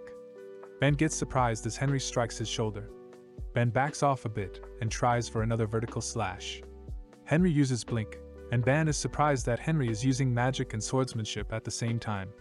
Henry appears from behind and points his sword at Ben's neck. Henry apologizes for using magic, but Ben understands that it is part of his power. Ben recognizes Henry's strength as a magic swordsman. Ben now agrees to participate in the revenge plan. Ben then orders Henry to call him his older brother instead of using too many formal honorifics. Ben then visits Hars and introduces Henry as his brother. Ben tells him to respect Henry like him. Henry tells him not to worry too much. Later, Hars headaches hearing about making a city management team. Henry claims that the nobles will jump on them if they see the city lose its effectiveness. Hars wonders how they can do it. Henry then suggests a pact between Enkelman and Vivaldi. It will be a type of exchange where both cities will rely on each other. Hars asks if it will be related to debt, but Henry disagrees. Hars worries because Mayor Vanti will say no to this plan because this is Vivaldi's loss. Henry tells Hars to just sign the pact because he also has Vivaldi under his control. Ben claims that it all makes sense. Having two cities under his control, Henry won't worry about his funds running out. Ben then mentions that the management team is not needed for this. Henry tells Ben that he will be affiliated with the Million Mercenary Group. It is easy to gain fame, and you might do so that way. If Ben joins the mercenary group, a professional management group should take over Enkelman. Hars just realized that he is being looked down on. Ben tells Hars to listen and comply. Henry calms them down, and he mentions that this is only to lessen the burden on Hars' side. Hars realizes that they are turning into Henry's puppets, and Henry didn't deny it. Henry asks why they shouldn't be. Hars can't answer straight because he is already living as a slave with the title of mayor. Henry tells him that this is a chance to enjoy the rest of his life. Henry will make Enkelman the best city. Henry offers Hars a comfortable life as long as he listens to him. Hars feels liberated, and Ben can't help but find Hars pathetic. Ben now confirms that Henry is indeed the disciple of the great magician. Hars thanks Henry with all his heart, and Henry finds him cute. Henry then looks for the hotel manager and his attackers. He heads out to meet them. However, they find them stressed out. They ask for the antidote. Henry gives out the antidote, and the hotel manager runs on his own. The other three panic and ask for their share. Henry tells them that it was only one, and the three run away to chase down the hotel manager. Ben wonders why they are acting like that. Henry tells him that he poisoned them. Ben gets scared, but Henry claims he only tricked them because they deserved it for attacking him. After some business in Enkelman, Henry heads to Vivaldi with Ben. Henry asks if Ben knows the nobles who support his petty self. However, Ben doesn't know them after Henry told them to scatter. If Henry hadn't told them to hide, they would have died like him. Henry wonders what happened to the people under his protection. Ben claims that they were banished, surprising Henry. He recalls the king claiming to spare them. Henry gets furious. Ben further claims that they were in the far north, in Salgera. Salgera is basically a frozen field. Henry grieves knowing that they were sent to die there. Ben notices Henry's mood, and the two are silent on their journey to Vivaldi. The two arrive at Vivaldi. Ben is impressed by the housing, and Ten greets them. Henry introduces Ben as the vice head of their mercenary group. The two shake hands as Ten swears he heard the name Ben somewhere. Ten asks if he was the palace's sword master, and Henry confirms it. Ten freaks out and bows down to Ben. Henry tells Ten not to make a fuss out of it and asks for the tasks left to Ten. There are 10 reports that no one has passed the first test since Hegler did it. 10 people claim that no mercenary group will be formed if no one passes the entrance test. Ben gets curious and asks to try it himself. Henry claims it will be boring for Ben. However, Ben just wants to warm up. Henry then heads out to meet Vanti. On the way, Henry meets Hegler and his family. The daughter, Nia, shyly greets Henry and drops her food in the process. Henry picks her up and asks if she would like a better gift than the strawberry. Henry gives Nia a necklace that suits her. Hegler gets flustered, but Henry claims he is just looking out for his subordinate's daughter. Henry then tells Nia that she can hear the voices of fairies using the necklace. He advises her to just eavesdrop. Henry also tells Hegler to meet the new vice chief later. Henry continues his walk and reaches Vanti's place. Henry asks for the progress of tax collection. They were able to gain much more than expected. Henry then starts discussing the agreement between Vivaldi and Enkelman. Vanti wonders if it is necessary because Vivaldi is already flourishing. Henry claims that there will be a benefit sooner or later. Vanti still worries, but Henry asks for his trust. Vanti hesitates, and Henry abruptly stands up. He will visit again to discuss the terms. Vanti's head aches as Henry heads out. Henry arrives at the training center and discovers a smaller number of people. Just then, a passer has been announced, and Henry discovers that it is just Ben. It seems like Ban and Ten planned it out to motivate the others. During dinner, Henry decides to fully make Ten one of his people. He then invites Ten for a drink later. Henry asks Ten if he hates him. Ten doesn't deny what happened to him. Henry then suggests expanding a business together. Ten wonders why Henry trusts him and why he is creating such a heavy atmosphere. Henry then claims that he wants to dominate the continent and that the Million Group is only his first step. He then asks Ten to be his official business partner, and he will make him the Gold King. Ten didn't hesitate and agreed to Henry's deal. They later look for a professional management team. Henry gives up looking at the management guild. Ten remembers something and suggests recruiting some former professionals in the back alley. They arrive at a loan office, and the guards start mocking Ten. Henry takes action, and the other guards attack him. It didn't take a minute for them to be lying on the ground and a bald man appeared. Haisha recognizes Henry, and he immediately leads the guests to the underground prison. There are various debtors in the prisons, and Haisha calls out the experienced accountants. Henry notices the youngest debtor and introduces himself as Harris. He begs to be hired. Henry asks for the amount of their debts, but Haisha is willing to give them out for free. Henry then suggests calculating the laundry money, and Haisha gets flustered. Henry then complains that his clothes got dirty by Haisha's men. Haisha offers to compensate with money, but Henry thinks of something else. Henry wants all debtors to be released to him. Haisha tries to decline, but Henry claims his men almost killed them. Haisha doesn't have a choice but to release the debtors. Henry decided to give the prisoners a second chance. Everyone thanks him, but Henry brings them somewhere first. Henry arrives at the clothing shop and places a bulk order for the expensive brand of clothing. The manager wonders who will wear it and freaks out seeing the filthy debtors. The debtors later came out wearing new clothes. The debtors thank Henry again. Henry tells them to get to work now. He needs the agreement between Vivaldi and Enkelman. They swear to make it perfect. Soon after, Henry presents the contract to Vanti. Vanti hopes that there will be no harm to them, and Henry assures him. Henry asks how the new accountants are doing, and Vanti is happy that things are proceeding smoothly. Vanti stamps the contract as he feels happy with their profits lately. Harris arrives as Henry's personal accountant. Harris reports another set of profits. Vanti wonders why there is a separate report. Henry then claims they shouldn't report everything to the Empire. Henry plans to hide the special tax as their secret fund, and Vanti gets his share. Henry asks if it is not enough, but Vanti is more than happy to receive it. After Henry and Ten form a professional management team, Ben brings the team and the contract back to Enkelman. Ten wonders what the next plan is and claims that every second counts. Henry can see that Ten is motivated now. Henry will head out to Saljera next to find people there. Ten worries because it is the place of the exiled and the guards prevent civilians from passing the gates. Henry suggests using bribes, but Ten suggests something different. Henry can register as a mercenary in the Mercenary Guild and enter Saljera under the pretext of a mission. The Mercenary Guild is handled by the government.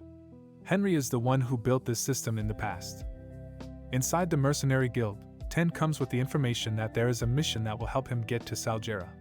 It is a simple escort mission, but the one who requested it is related to the Empire. Henry wonders why they are using private contractors when they can do it themselves. Ten claims they are trying to reduce the transport fees, and Henry is suspicious of that rumor. Ten then adds that the brigade manager can help them so Henry can join the mission. He also managed to register Henry as a B-rank mercenary. Henry gets his papers and mercenary card. He also gets the mission papers and discovers that they are from the paint industry. Henry later prepares his equipment for the mission. He also plans to modify Hegler's horse. Hegler arrives, and Henry gives him his equipment.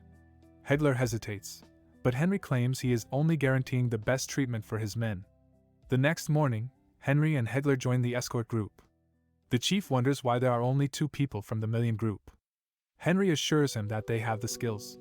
Just then, people from the Hound mercenary group confront them. Billy starts mocking Henry's group for having small numbers despite the large advertisement for recruitment. Henry laughs and claims that Billy looks familiar. He recalls Billy failing the tests. The chief stops them, but Billy is now holding a grudge against Henry. Other mercenaries continue talking badly about Henry. Hegler is mad, but Henry tells him to let them be. However, it didn't take long for Hegler to latch out and start attacking the mercenaries, including Henry. Billy tries to pull out his sword, but Henry lets out his intense bloodlust. It is enough to make Billy breathless. Henry stops Hegler, and the latter easily complies.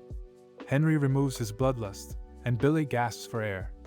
Hegler apologizes, especially for the food he spilled. Henry asks Hegler if he knows about the subspace pocket. Henry laughs as he brings out lavish food from the subspace pocket. Several days later, the escort team finally arrives in Slan Gorge.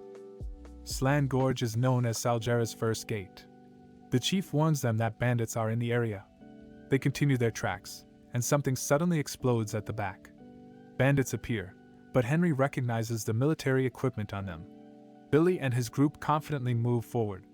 He tells Henry to stay back. Henry complies. The bandits then let out order, surprising Henry. Henry tries to alert the leader, but the leader smiles ominously. The Hound mercenaries charge forward with confidence. However, Henry witnesses how they are being slaughtered by the bandits. Billy tries to reorganize his group, but they are already surrounded. Billy got captured and asked to be killed. Just when a bandit tries to kill him, Henry throws a sword at the bandit. Henry tells Hegler that it is now their turn. The bandits charge forward toward them. Henry uses the magic grease to make the bandits slip on the path. Henry orders Hegler to take them down. Hegler knew Henry was an incredible man. Hegler chases down the bandits and kills them one by one. Billy wonders how the two of them can defeat such a number. Henry asks Hegler to take the useless man back to the carriage. Another bandit appears, and Henry recognizes him as the boss. Henry stops Hegler, and he pulls out his sword. He wants to be the boss himself. The bandit then raises his sword, which shows that he is a sword master. Henry is glad that he is the one to take care of the boss. Since his opponent is a sword master, Henry plans to thicken his magic armor. The bandit revs up his aura and Henry prepares to fight. He casts multiple haste at the same time and charges forward. The bandit gets flustered about how Henry is quick. Henry slashes his sword, but the bandit blocks the attack with his aura. Henry deflects the blade and kills the horse first. The bandit gets mad and calls Henry ignorant. The bandit makes his aura bigger. Henry charges forward again, making his sword sharp with magic. Henry slashes again, and the bandit gets shocked that his aura is pierced.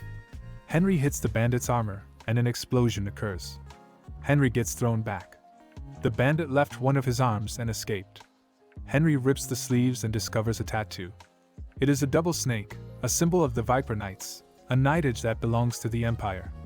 Henry expected that the Imperial Army was behind these attacks. Albert must be also related to these. Excluding the Royal Imperial family, there are also the 6 great houses. A Duke family, 2 Marquis families, and 3 counts participate in managing the state affairs. Then there was Henry as the Grand Duke, while Albert is the head of the Crimson family, 1 Marquis of the great houses. The Duke and Marquis hold power that rivals the Imperial family. Henry can see that Albert is still playing dirty. He plans to crush him sooner. Henry returns to the carriage and realizes Merchant Monk is also behind this. Monk thanks Henry for his actions. Just then, Henry asks who Monk is. Monk tries to act scared while thinking that he has been caught.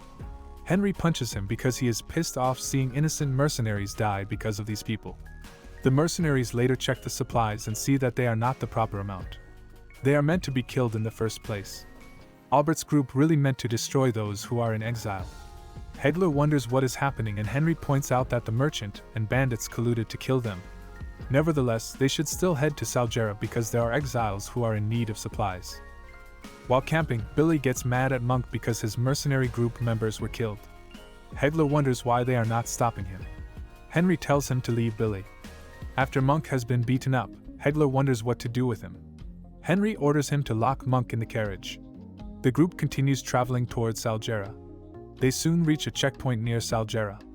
The guards look for Monk, but Henry asks him instead about the chief's whereabouts. The guard claims that the chief is out cold after drinking. Henry can't believe how lazy they are. The guard asks if they encountered bandits. Henry exclaims that they just took care of them. He tosses over a severed arm, making the guard flustered. Henry angrily asks again for the chief's presence. Later, the chief appears and expects Monk after hearing the paint industry is coming. He meets Henry while drunk. Henry recognizes the chief as Gatekeeper Bunt. He wonders why Bunt is here. He was known as the Gatekeeper's Shield, and because of his service, he was awarded a medal by Henry himself. Henry realizes that Bunt got demoted and has been drinking his sorrows away. Bunt wonders what Henry is doing. Henry uses a spell to make Bunt sober. He introduces himself as the leader of the Million Mercenaries, Henry Morris. Bunt gets flustered hearing his name, and he also introduces himself. Bunt wonders where Monk is. Henry then tells Bunt what has happened to them. Bunt can't believe the knights are stealing. He does remember the paint industry always getting looted on every trip. Henry assumes that the merchants and the Viper Knights planned everything. Seeing that the checkpoint chief is Bunt, he plans to do something. Henry wants to hand over the people they captured because a hired mercenary like him is untrustworthy, and someone like Bunt is different. However, Bunt claims that it is of no use. If it is related to the Viper Knights, he can't explain it further. Salmora, the leader of the Viper Knights, has connections with Marquis Albert. Bunt is surprised that Henry knows. Bunt tells him to feign ignorance while he is young. Henry then suggests getting help from Count Eisen. Bunt is surprised for the second time.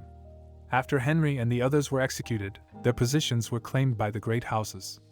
3 houses fought for 2 marquis positions. The one who lost gained the Count position, Count Eisen.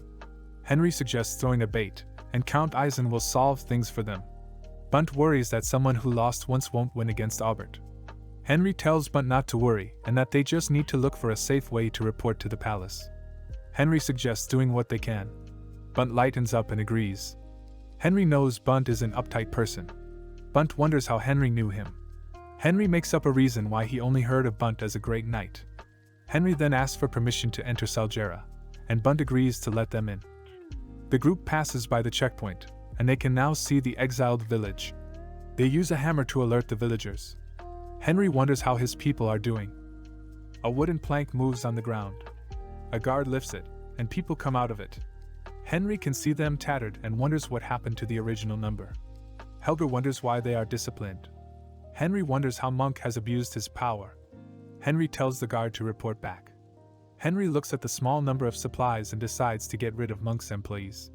He orders Hegler to tie them up and throw them in the snow.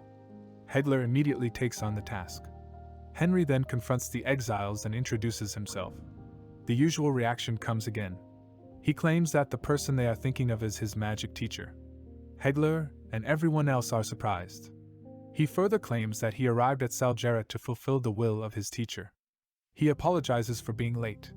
The others cry, and the eldest wants to know if he really is the Grand Duke's disciple. Henry holds his hands and apologizes again for being late. Henry then uses a spell cast on the ground to stop the snow. He also created a barrier on top of the magic circle. He then uses one more spell to erect a grand mansion. Henry then asks if there is a nearby lake or river. The elder confirms that there is a frozen lake nearby. Henry claims they need water to drink. They later arrive at the frozen lake. Henry then stomps on the frozen lake with magic, but it won't budge. It is really frozen with ice spirit magic. He then casts a fire spell, Firestone. He flies and casts haste on the Firestone. He throws the Firestone into the frozen lake, and it manages to crack the ice. Henry checks the water by dipping his arm into it. His arm suddenly trembled. He remembers putting the Illyricon egg in his left arm. The egg is reacting to the water. Last night, the bandits' captain hurried to report everything to Salmora. He is closing near the Imperial Army's base. Henry then plans to dive into the water. He uses waterproofing and breathing magic. He goes inside the lake and discovers that it is deeper than he thought. He uses a light spell and steps on the ground. His left forearm suddenly reacted strongly. The Illyricon egg starts absorbing the water. Seeing that his mana is being sucked, he needs to remove the egg from his forearm. It suddenly explodes and drops to the ground. It is really absorbing the water and keeps getting bigger. The egg cracks, and a blue baby dragon appears. Henry finds the dragon weird for acting like a dog. The dragon notices something and starts digging. Henry wonders what it is looking for. Just then, he notices the dragon has found the essence of Mother Nature. He assumes that it is the reason why the lake is frozen. The dragon suddenly eats the essence, and Henry can see that it is evolving. The dragon grows horns. Henry calls it Elegon. He checks Elegon's attributes. It has been influenced by Venom's heart, and it has poison power. He can feel the water, ice, poison, and healing powers inside Elegon. He tells Elegon to do their best, and Elegon responds in agreement. They get out of the water, and it is now warm. The lake was actually a hot spring. Henry should find another source of drinking water. The exiled villagers are happy to move into the grand mansion. Hegler helps out too. He realizes that he might have become exiled if it were not for Henry. He swears his loyalty to him. Henry taps him and swears to keep it in mind. Elegon cutely shows up, and Henry introduces it to Helger. Meanwhile, Salmora sees that his men have failed. He then asks for details. He hears about Henry, who can fight well without aura. Knowing that they only have little information on Henry and Monk, they don't have a choice but to take him down. In the Grand Mansion, Henry calls the attention of others. He shows them a lake and claims that Salgera's terrain is actually volcanic. He thanks Elegon for finding a water vein. The water is clean and meant for drinking. The elderly are happy that they won't have a problem drinking water anymore. Henry will also set up a company to help them. They can only thank Henry for everything. Henry just needs to hand over the captured men to Count Eisen. Henry returns to the checkpoint, and Bunt suggests Henry bring the men to Count Eisen himself. Bunt finds it easier if it's Henry. Henry thinks of it, and realizes that this is a chance to meet Count Eisen early. He agrees to go. Bunt then tries to reward the million group, but Henry declines and asks for 2 favors instead. First, he wants to save one for later and ask for Bunt's help later. Second, Bunt must keep a secret about whatever he sees in the exiled village. Henry confesses that he helped them with all sorts of things. Bunt agrees with the favors. He gives Henry a prisoner transfer document. Henry receives it and thanks Bunt. He then orders Hegler to collect the criminals. The two then set out to meet Count Eisen. Eisen Shonen is a man from a traditional military family. Despite making a lot of contributions, he wasn't able to receive the rank of Marquis. At the Shonan Palace, the guards let Henry and his men in. Henry finds it dissatisfying that the dogs are acting like their owners. At Count Eisen's mansion entrance, Henry notices Hegler and tells him not to be nervous. The guard laughs at Henry's identification with different titles. Henry finally snaps and tells that guard that he is only a guard. The guard points his weapon at Henry. Henry fights back and also cuts the guard's armor. He soils his pants, and Henry calls him pathetic. Just then, Henry notices more guards. They all attack him, but Henry easily brings them down. The onlookers are amazed, and Hegler uses this chance to promote their mercenary group. A spear comes flying toward Henry. Badakin, the security chief, arrives and asks for their identities. Henry asks if Badakin is in charge. Badakin confronts Henry and acts threateningly. Henry claims he needs to meet the Count. Badakin laughs and exclaims that the Count is not someone Henry can meet. Henry then brings out a letter of recommendation with the seal of the Imperial Army. Badakin looks closer and suddenly panics. Frustrated, he turns around to inform the Count. They go inside the manor, and Henry can still see that Count Eisen is still a show-off. They arrive at the main house, and Badakin tells them to wait. Hegler wonders why the mansion is small. Henry claims that this is the drawing room. Hegler now thinks that the Count is different, unlike others. He looks around for something, and Henry tells him that Elegon is in his bracelet. Just then, a carriage arrives, and Count Eisen arrives while obviously showing that he is pissed off meeting a lowly mercenary. He tries to intimidate Henry. Henry acts innocent, and then gives the reason that he didn't have a choice but to use force. The Count's attendant gets mad. However, Count Eisen laughs like crazy. Henry knows that Eisen values strength, and sees disrespectfulness as bravery. He claims to like Henry and invites him inside for a talk. They sit down for some tea, and Henry is disappointed that Eisen is still wasting taxes on expensive teas when he doesn't know how to taste them. Henry tries to butter him up, and Eisen is happy to meet someone like him. Henry laughs and says that Eisen is still the same moron. Henry then claims that he visited Eisen to present a good sword to him. Eisen gets excited. Henry then presents the recommendation letter as a sword. Eisen can't believe Henry beat up the Viper Knights. He agrees though, after seeing Henry's bravery. He now wonders why Bunt is reporting to him instead of the Imperial Palace. Henry then states that he knew the sour relationship between Eisen and Albert and Bunt and the Great Houses. Eisen breaks into a cold sweat. Henry suggested it because yesterday's enemy could be today's ally. He claims he learned from Caliburn that there is no eternal enemy. Eisen now finds Henry more interesting. Eisen finally asks for his name. Henry then introduces himself. Eisen got the most intense reaction so far. Henry asks why Eisen is pale, and Eisen claims it is nothing. Henry lets out a more ominous aura.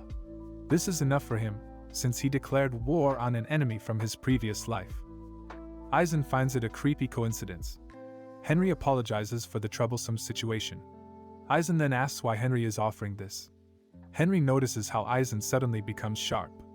Henry then confesses that he is a baron from Caliburn, but he still has a long way to go. Eisen asks if he made the offer to Bun to catch his interest. Henry didn't deny it. Eisen finds Henry suspicious and claims to embarrass Albert in front of the Emperor. Eisen plans to pay Henry nicely and scrap him later. He orders his attendant to reward Henry and see him off. Henry didn't expect this kind of reaction from Eisen. At Vivaldi, Ban handed over the management team to Hars, and Hars immediately signed the agreement. Hars is also rewarded for his efforts. Ban returns to Vivaldi immediately and hears that Henry went to Salgera. Ben also decided to follow and traveled to Salgera. Meanwhile, Henry tells Batacan that there is no need to see them off. He also gives Batacan a gold coin as a tip. Batacan gets offended, thinking that the gold coin is from his master's treasury. Batacan calls Henry a jerk who is leaving already. At the Imperial Palace, the heads of the 6 great houses convene a meeting with the Emperor present. Count Eisen then explains why he called everyone. He calls someone to come inside. A guard brings in Merchant Monk. Eisen asks permission from the Emperor to bring in the most important evidence, the Viper Knights. The Emperor agrees. A corpse is brought in, and Albert gets nervous. Eisen smiles as he looks at Albert. Eisen then exclaims that a member of the great houses violated the Emperor's orders and abused the use of their national power. The Emperor gets mad and asks who dared to disobey his orders. Everyone falls silent. Silver Jackson Edward is a dumb emperor who holds his power simple-mindedly. Eisen then points at Albert of the Crimson family. The Crimson family is famous for producing tacticians and soldiers. Albert is a skilled man who presented a lot of policies next to Henry. The Emperor asks Albert if it is true. Albert now knows why Salmora and Monk's reports are late. Eisen orders his guard to take the clothes off the bodies. A double snake symbol is found, and Eisen thinks this is the end for Albert. He just needs to provoke the Emperor a bit more. He also reports that Albert has been embezzling the minimum survival supplies from the exiles. Albert hired commoners to pretend to send supplies. The Viper Knights also disguise themselves as bandits to loot the supplies. Eisen exclaims that not only did Albert disobey the Emperor's orders, but he also killed the Emperor's innocent subjects. Albert also took money that came from the national treasury. Emperor Silver gets mad and pulls out a guard's sword. He then stabs Albert. Eisen knows that things are over. Albert exclaims that he didn't have a choice because the outcasts in Salgera are from rebellious families. Albert states that the Emperor showers them with his generosity, but he can't personally forgive them. He brazenly claims that he still remembers the traitorous Henry Morris and his people. Emperor Silver also remembers Henry. Albert claims that he is only doing things for the Emperor's sake. He then asks the Emperor to kill him now. Eisen is amazed by Albert's disgustingly good acting. The lawbreaker suddenly becomes a loyal subject in front of the dumb Emperor. Silver then calls for a priest to heal Albert. He apologizes, and Albert can only smile. Meanwhile, Henry is having unpleasant feelings. He calls Clever and orders him to go to Eisen's treasury and take everything. Clever confirms and leaves. Henry expects Eisen to be pissed off. Clever returns, and Henry rewards Clever with his favorite cucumber. Henry can now return to Vivaldi with no regrets. At the Slan Gorge checkpoint, Ben gets stopped by the guards. He shows his gold ID card, and the guard is surprised. The guard asks him to wait. Bunt appears and sees a familiar face. The two had a wholesome reunion. Ben then mentions the mercenary group with the paint industry. Bunt asks if it is Henry, and Ben reintroduces himself as the second in command of Henry's mercenary group. Bunt can't believe Henry is actually leading the group. He invites Ben inside to talk more, along with alcohol. The continent is unified, but the army is still needed. The Empire began educating the workforce through various academies. Thanks to that, the Empire entered a golden age of endless power, and talented people kept pouring out every year. It is not how you use the weapon, it is how you use your aura. Conir, the Viper Knight's 3rd unit leader, is given the mission to go to Salgera. Salmora claims that this is a top-secret mission. He orders Conir to wipe out everything and everyone in Salgera, including the checkpoint and entrances. Conir soon arrives at Slan Gorge, and he brings out his aura alongside his men. They all move out to kill everyone.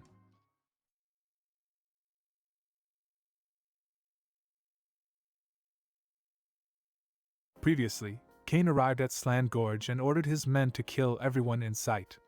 Meanwhile, Bunt and Ban enjoy their time drinking. Just then, Ban senses something and tells Bunt that they have visitors. He picks up his sword and promises to be back. He goes out and looks over the hills. A strong, bloodthirsty energy is exuding from it. Ban roughly estimates 20 people. He breathes in deeply as the cold air clears his mind. The Viper Knights arrive, and Van slowly pulls out his sword. He smiles, knowing that he can get his revenge on Salmora. He applies ore to his sword as he unsheathes it. He easily cuts down the Viper Knights in front of the cavalry. He continues cutting them down until they stop in fear. Kane swears that it was not an aura blade. He grits his teeth, as he knows Ban is a strong individual. He then orders his men to attack using their numbers. Everyone surrounds Ban with their aura blade. Ban smiles, seeing that they chose the best strategy against him. However, it is not enough to overpower Ban. Ban takes up a stance again and easily slashes the enemies in an instant. Everyone around him falls. Kane realizes Ban is using Quick Draw, a technique to surprise opponents. However, Connie remembers that the technique is only limited to the opponent in front. He panics as his men die one by one. They surround Ban again, and Kane confronts him. Kane recalls being called a genius his whole life and having no choice but to fight Ban. He then brings out his aura sword. Ban commends Kane's courage, and Kane tells him to shut up. Ban confirms if Kane is the snakehead Salmora's student. He pulls out his sword and claims that a snake can't be a dragon. Connier gets offended and attacks Ban. The two clash with each other until one falls to the snowy ground. Ban won with his aura sword. The next morning, Bunt and Ban collect the bodies. Bunt realizes that these knights are the cleanup crew, and Albert is the next person who will be anxious. Albert won't be getting reports from these dead knights. Bunt suggests sending the bodies to Count Eisen. These knights are the perfect evidence against Albert and Bunt's testimony. Ben agrees with the idea. However, Bunt can't move immediately, and he needs permission first to move around. Ben suggests going to Henry instead because he has already met Count Eisen. Bunt immediately prepares the carriage, and Ben starts to leave for Vivaldi. Meanwhile, a fully healed Albert has his head aching because of Eisen. Salmora apologizes, but Albert wants to let it be and offers him a toast. However, Salmora got his wine in a dog bowl. Albert asks for an update, and Salmora reports that the 3rd unit has already moved out to do the cleanup after the 5th unit got wiped out. Albert wonders if Eisen did all of these. He orders Salmora to stop the matter with Salgera, and they will attack Eisen instead. On the other hand, Henry and Hegler return to Vivaldi. Ten wonder why Ban is not with them. They missed each other's path, but Henry trusts that Bunt told Ban everything already. Henry then informs Ten that their group will now be in charge of delivering supplies to Salgera. Henry tells him what happened, and Ten worries that they are changing things on their own. Henry tells him that they need to set up a company first and get qualified for it.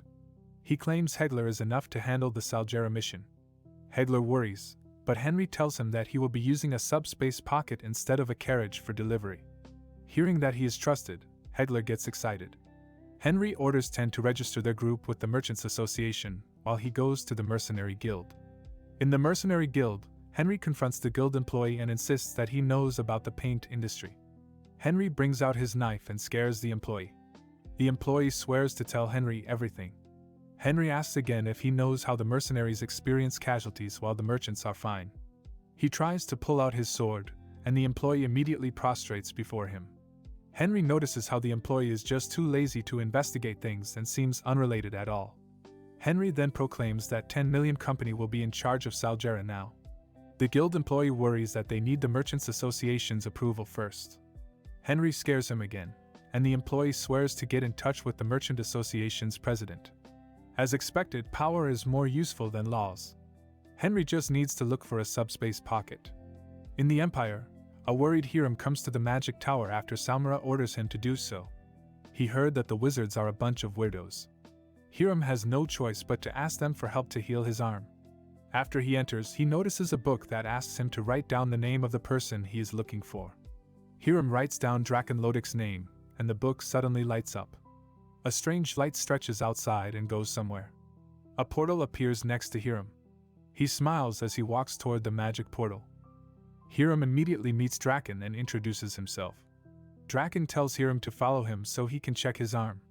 They walk quite a distance, and Hiram wonders where they are going. Draken creepily tells him that they need to go a little further. They reach another portal, and Hiram worries about seeing a black portal. Draken tells Hiram to go inside, but Hiram is being cautious and wants to know where it leads. Draken claims that it is the retrogression tower. Hiram hasn't heard of the place before. Draken wonders if he wants to fix his arm and goes inside first. With no choice at all, Hiram follows Draken. He then arrives at a place where the bodies of dead people are scattered. Hiram's expression darkens. Draken welcomes him, and dark hands start surrounding Hiram. At Ten's mansion, Ben arrives with the carriage and claims he heard everything from Bunt. Henry is glad that he won't repeat himself. Henry never thought that there would be a cleanup squad. He plans to keep the dead bodies, but they need to find a way to prevent their rotting. He then casts magic to preserve the bodies. Henry thanks Ben for handling the Viper Knights. Ben tells him not to worry anymore. He then asks about Count Eisen, and Henry confirms that Eisen called for a meeting to shake things up a bit. Ben wonders if the idiot Eisen can fool Albert. Eisen might not, but their relationship will worsen. Henry thanks Ben for bringing a new stone to throw at Albert. Now that the two squads are destroyed, Albert will definitely try to figure out who is behind it. Henry plans to give the bodies back to Eisen and make him take the blame. If the news of the resupply mission is successful, their mercenary group will be known. Ben then realizes something and tells Henry that he will join him for Shonan. Henry worries, but he agrees in the end. It will be dangerous for Eisen and Ben to meet, so Henry plans to redo Ben's appearance. Henry then discusses plastic surgery, the beauty magic that only rich ladies can get. Ben gets creeped out at first, but then blushes after thinking of something. He then requests that Henry do something about his nose. That night, Henry is working hard to alter, Ben's appearance. He finally finishes the surgery, and Ben starts talking with a different voice. Henry presents a mirror for his dear customer. Ben checks his appearance and shouts in disbelief. Days pass by, and Henry and Ben arrive at Eisen's territory. The guards panicked upon seeing Henry. Ben appears and asks the guards to let them through. Henry finds Ben's vibes better now. Vetikan meets them, and Henry tells him that they have come for the same thing. Just right after Vetikan drives them away, a carriage arrives and an angry Eisen appears. Henry can see that things didn't go well for Eisen. Eisen asks what Henry needs this time. Henry then presents the Viper Knights and some pieces of evidence. Eisen wonders what kind of person Henry is, and Henry claims that everything is just pure coincidence. Henry also brings out a letter from Bunt, and Eisen immediately checks it. Henry then claims that because of his mistake, Eisen is now suspicious of him. He let the owner of the severed arm escape and might have reported everything to Albert. That's when a cleanup squad was sent to Salgera, and that very squad right now is the main evidence Henry brought to Eisen. Eisen can't blame Henry and blames it on Albert's acting skills instead. Henry smiles, seeing that he got Eisen hooked. Henry informs Eisen that these bodies are fully uniformed this time, and Eisen can't help but smile. Eisen offers a reward, but Henry refuses it. The Count gets mad for getting his goodwill rejected. Henry then claims that he desperately needs something aside from treasures. He exclaims that it is his life. Eisen is confused. Henry explains that he is scared of Albert. Ben is impressed by Henry's acting skills. Henry is scared that Albert might find out about him. Eisen understands him. Feeling responsible, Eisen promises to protect Henry's life. He gives Henry the Shonen badge that represents Eisen's family. Wearing it will prevent Henry from being harmed in public. Henry menacingly smiles as he receives the badge. Henry continues acting scared and asks Eisen what to do about Albert's assassins. Eisen wonders what to do. Henry then suggests doing the preemptive strike and showing what he is capable of. Henry suggests setting up another mission and leaking the information. Albert will definitely try to stop the mission. During that time, Eisen will provoke Albert by bringing the corpses to him.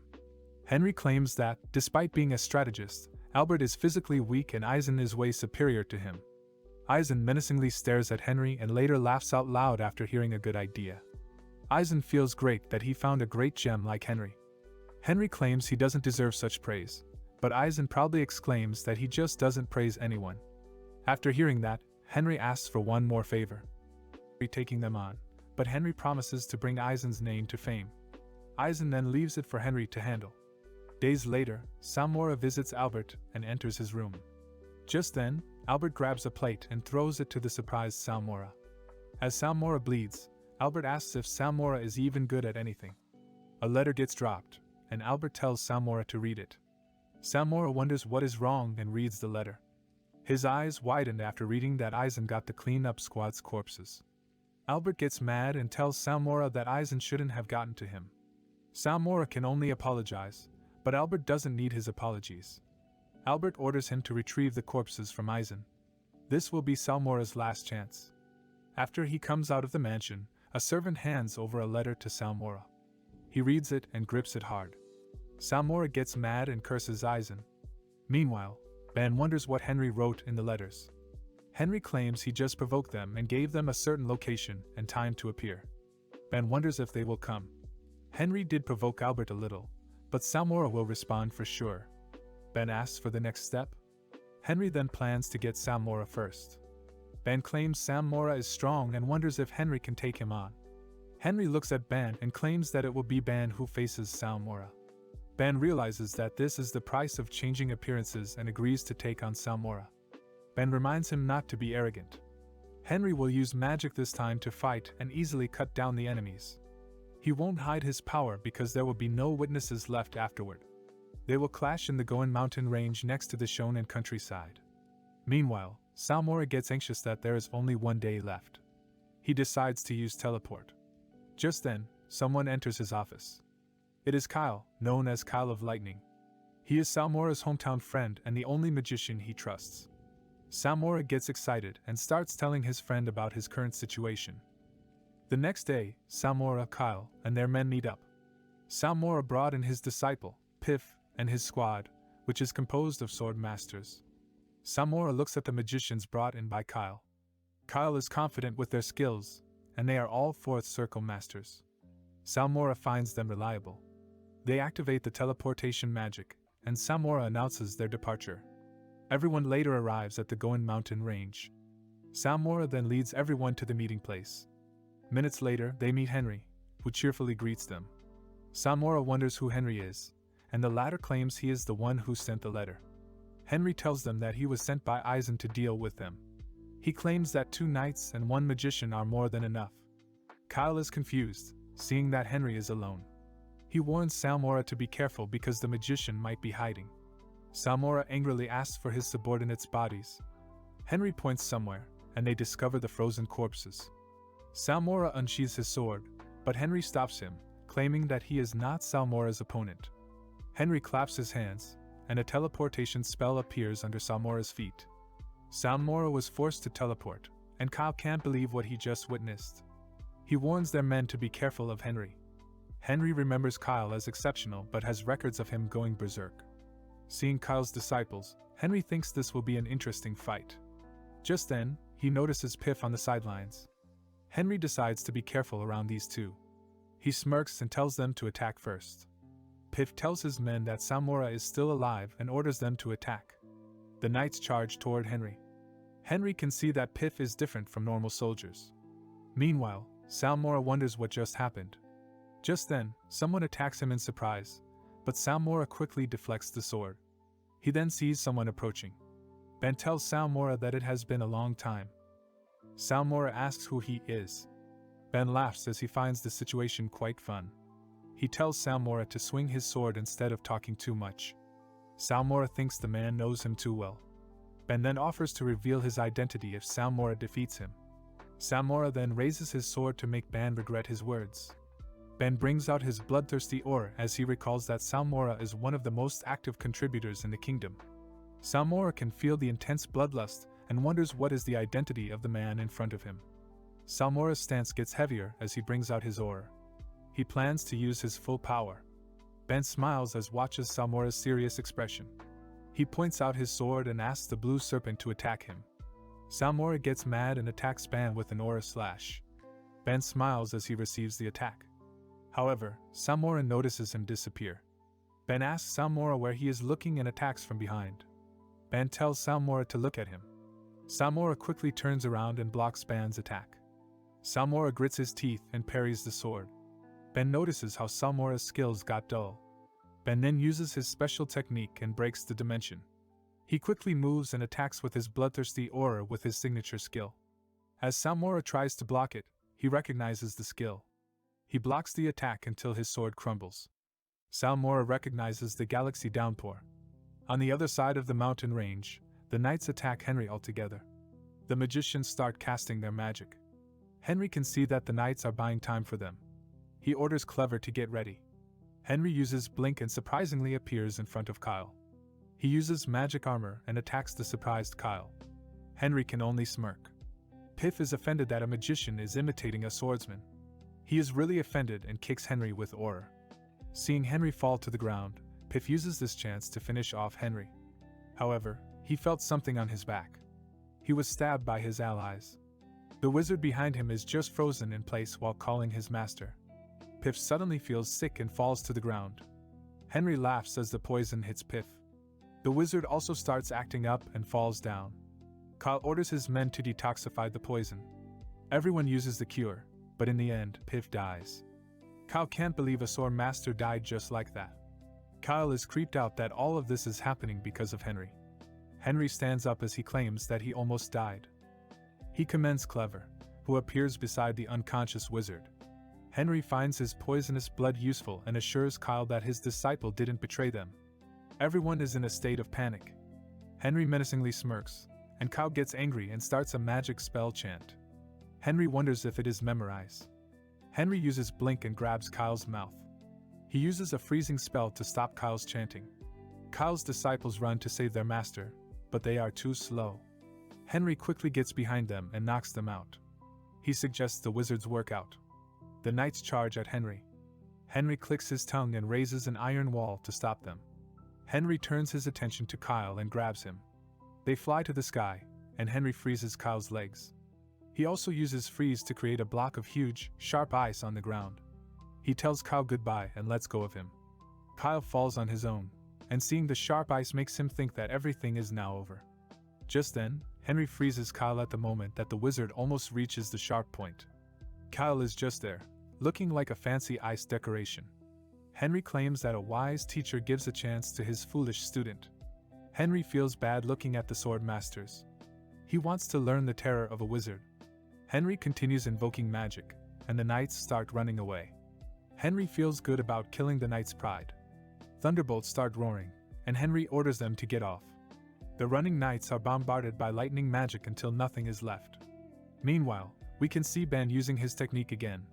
Salmora barely survived that attack. Ben can see why Salmora is part of the 10 swords. Salmora asks Ben if he really is Ben. Ben can't believe Salmora just figured it out, and he looks down at the trembling Salmora. Ben has been waiting to kill Salmora since the great prince's death. Ben tells him not to complain when Salmora himself kills a lot of people. Ben also asks why Salmora is not ashamed of being a part of the 10 swords. Salmora tries to stop Ben. However, Ben finishes him off. He feels disgusted that Salmora is calling his name. He then drags Salmora's body while wondering about Henry's situation. The two meet up, and Ben wonders why there is only one guy left. Henry claims he just flexed his magic after a long time. Ben really finds Henry's magic level suspicious. Henry tells Ben to check out his artwork. He introduces Kyle to Ben and claims he left the 4 magicians alive. Ben thought that they would not leave any witnesses alive. Henry then flicks his fingers, and the ice starts to thaw out, dropping Kyle to the ground. Henry melts the ice, and Kyle gasps for air. Kyle sits up and notices that Salmora is dead. Kyle kneels before the almighty Henry. Henry then tells him that the knights are all dead. Kyle then begs for mercy, and he will do anything. He trembles as Henry asks if he is sure of what he just said. Henry then gives Kyle a knife and asks him to kill his disciples so Henry can spare his life. Kyle trembles in fear and worry.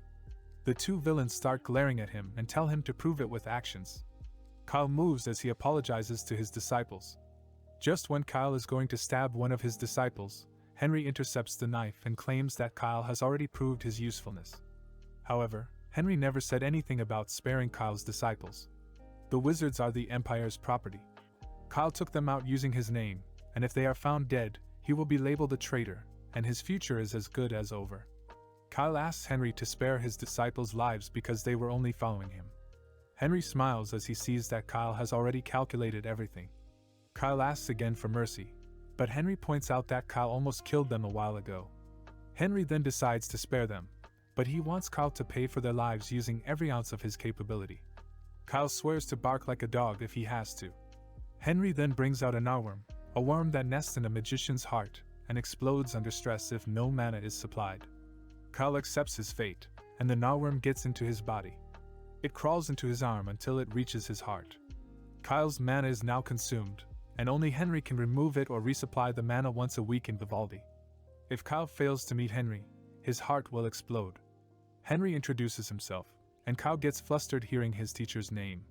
Henry then starts to talk about work. Days later, in Eisen's mansion, Ban worries that Kyle will spread information about them. Henry tells him not to worry because of the narworm.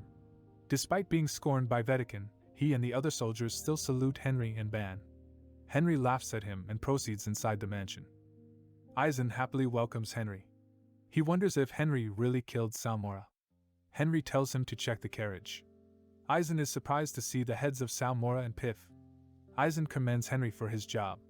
That night, everyone had a banquet until everyone was out because of the alcohol. Henry actually put them to sleep so he could talk with Eisen discreetly. A drunk Eisen is still complimenting Henry's talent. Henry then taps Ban. Ban starts acting sick and leaves for the bathroom. Henry taps his badge for some reason and asks Eisen for more drinks. As Henry pours the drink, Eisen notices how the badge looks good on Henry. Henry claims that he only won thanks to the badge given by Eisen. Henry then asks if he can dare say something. Eisen slams his mug and tells Henry to speak comfortably. Henry smiles as the foolish Eisen agrees. Henry then suggests that Eisen is more suitable for a higher position.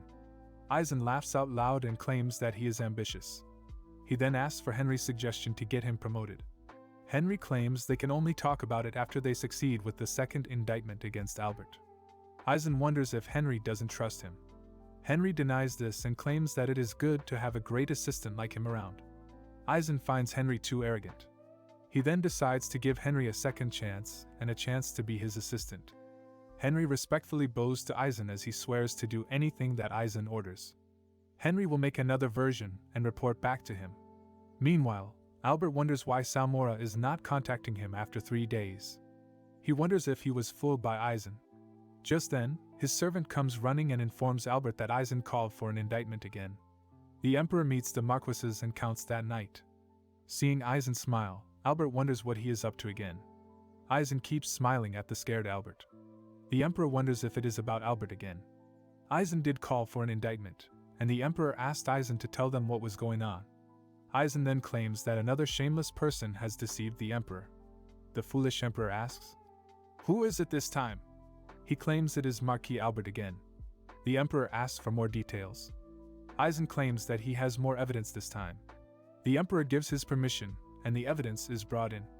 They later see the bodies of the 3rd unit of the Viper Knights, led by Kane. Eisen claims that they tried to get rid of the evidence with the people and tried to kill the witnesses, inspectors, and other soldiers. The Emperor can't believe Albert is using the Imperial Knights to get rid of the evidence. Eisen confirms it with a document, the testimony of Bunt, the chief prosecutor of Saljura. That concludes part 7 of this recap. Please don't forget to like and subscribe. What will happen next? If you would like to see a part 8 of this manhwa, let us know in the comment section below. Till next time. Emperor Gold gets mad and asks Albert if he has any excuses. He claims it is half correct. He did send out the other knights to correct his mistakes, not to destroy any evidence. Eisen can't believe Albert can lie like that. Albert then turns his suspicions to Eisen, who might be jealous of their status. He then mentions how Bunt was one of the founding members alongside Henry. Emperor Gold's head aches after hearing that. He recalls how Henry acted tough during his death sentence. Albert smirks as he suggests asking the opinions of the other dukes so they can distinguish between good and evil. Eisen calls Albert shameless. Emperor Gold stops Eisen and agrees with Albert to distinguish between good and evil. Just when Albert thinks he won, Eisen smirks and unexpectedly agrees with Emperor Gold.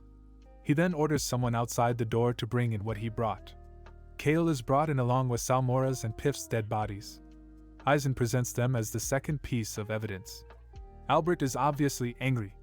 Emperor Gold exclaims that a member of the 10 Swords is dead. Eisen then claims he committed a crime, which confuses the dumb emperor.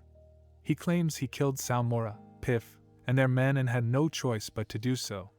Emperor Gold then asks if the knights attempted to kill Eisen. Eisen confirms as he peeks at Albert's expression. Albert tries to make Eisen a liar, but Gold threatens him to be silent. Kale shivers as Gold asks about him. Gold asks Kale if what Eisen said is true. Kale confirms this and names Albert as the one who ordered them. Gold wonders why Kale helped them. Kale claims Sam Mora needed someone to use teleport. Because of the worm inside his heart, Kale has no choice but to follow Henry's instructions. Gold then asks Albert about it while the others are waiting for his answer and turning their heads. Albert realizes that the three families' solidarity is useless. Seeing that Albert has nothing to say, Gold pulls out his sword. Gold raises his sword and slashes Albert's neck. However, he got stopped by Eisen, who claims that killing Albert was a hasty decision. Gold then asks for Eisen's opinions. Eisen considers Albert's achievements so far and suggests a wiser punishment, to banish Albert to Saljura. Gold smiles and agrees with Eisen's suggestion. Gold gives out an imperial order to brand Albert's forehead and banish him to Saljura. The next day, Albert and his household are brought to the first checkpoint in Saljura. Bun asks if they are really the people that he heard about. The Imperial Knight confirms and throws in Albert. Albert glares at Bunt. Finding him feisty, Bunt kicks Albert's face. Bunt laughs as 10 years' worth of stress are gone at once. He then informs Albert that someone is waiting for him inside. After some time, the knights leave them, but there is nothing in sight, despite being called the banished village. The knights leave for real, and Albert falls as he accepts his end. Just then, someone calls him an idiot. Half conscious, Albert wonders if he is seeing a ghost or a person. Albert is later woken up by warm water. He is asked if he is fully awake. Albert starts shouting at the person to come out. Torian introduces himself. Albert exclaims and asks him if they even know him. Voices around him laugh at his prideful sight. Torian then looks at Albert and tells him that they are the people he banished. Others come out of hiding, and they start beating up Albert. Minutes later, Torian claims that this is just the start. Albert can't believe that he ended up like this. Albert later wakes up in a dungeon and calls them awful people. A man checks on him, and Albert can see him holding the keys. The man claims to be a warden sent by the Empire to monitor Albert. Albert sees this as a chance, and asks the guard to send letters to him in exchange for his hidden wealth. The man agrees, but he wants to see the money first. He tells Albert to write something before someone comes. Albert smirked as he found a way out. Albert asks the man to send the letters to Duke Arthur's and Marquis Alfred. The man receives the letters and glares at Albert. Albert then tells him that his hidden wealth is in a small town named Mamet. He had entrusted it to Old Hansen. He explains that Old Hansen is an alchemical object from the magic tower that won't betray him. The man smiles and asks Albert for the command. Albert is startled that the man knew. He just needs to say, "I need some salt water," and Old Hansen will give the treasure willingly. The man promises to deliver the letters after he gets the wealth and leaves. Albert is now sure that he can get out once the letters are sent out. Ben then asks the guard if he got bribed. The man then changes his appearance to Henry. Henry tells Ben what Albert has asked to do. He knew this would happen, that's why Henry made sure to cut off all ties between the Albert family and Aura users. Henry then brings out the letters to read. One addressed to Marquis Alfred promises him the thing that he wanted. Ben wonders what could it be, and Henry claims it is not something materialistic. The letter addressed to Duke Arthur says that Albert will join Arthur's plan and be his faithful dog. Ben gets frustrated because they don't have any clue what these schemers are talking about. Marquises are known to be the hands and feet of a duke. If Albert refused to join them before, it means that he is necessary in carrying out their plan. Back at Ten's mansion, Henry talks about his plan to destroy the three great houses and kill the current emperor. However, Henry wants to check out Albert's hidden wealth first. Henry plans to take a quick trip while Ben plans to punish Albert. Henry wonders if he needs to report first to Eisen. Later at Eisen's mansion, Henry congratulates the Count. Eisen wonders if Henry is taking care of Albert. Henry swears to make things painful for Albert after looking down on Eisen. Eisen laughs as he commends his boy. Henry now has an absolute position in the Shonen family, and Eisen has earned a new nickname, the Hidden Dragon, instead of his idiotic nickname before. Henry wonders how the atmosphere in the palace is lately. Eisen claims that it is still the same as ever. Henry smiles, but deep inside he finds the idiotic Eisen for taking lightly the great event that just happened. Henry then mentions a seat open for the great Marquis. Eisen flinches as he remembers Marquis Alfred's words that Eisen won't get the seat. Eisen feels frustrated recalling those words. Henry smiles and claims that it is his dream to put Eisen in a higher position. He suggests striking them first. Eisen gets taken aback.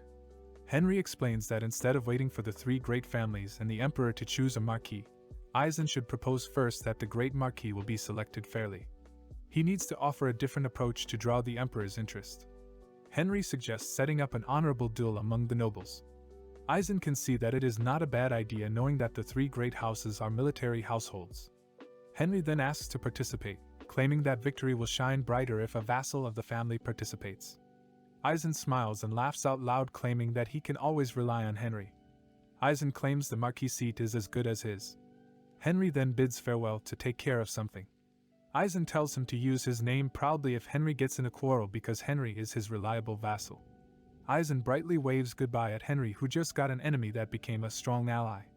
In the town of Moment, Henry arrives after using a teleportation spell. He needs to find old Hansen. Henry walks around until he reaches an old man living alone away from the town. Henry mentions Hansen in front of the old man. The man pays attention to Henry, who says the phrase taught by Albert. The old man tells Henry to follow him. Henry is amazed the alchemical object is well made. Inside the house, Henry gets surprised as the old man drops his cane. The old man claims to proceed with the command. He touches the floor and smashes it with a punch. He finds something and pulls out a switch. The whole house shakes until Henry discovers a stairway to the basement. He uses a light spell and discovers a lot of treasures. He calls out Clever and lets him take everything. After everything was cleared out, Henry noticed something. Elegant starts acting up and comes out of the bracelet. It looks around the basement and sniffs one spot. Elegant starts digging until it gets out of Henry's sight. It comes out and proudly presents a stone. Henry is surprised to see a spirit egg and realizes Elegant is a spirit with high-level communication. However, the spirit egg might be something dangerous, and plans to ask someone. Henry then calls for someone. A portal appears from the ground and our frogman friend Scar appears. Henry then asks if Scar knows something about the spirit egg Elegant found. Scar analyzes it and notices something. He mentions that it is a spirit egg. However, Henry knows that already.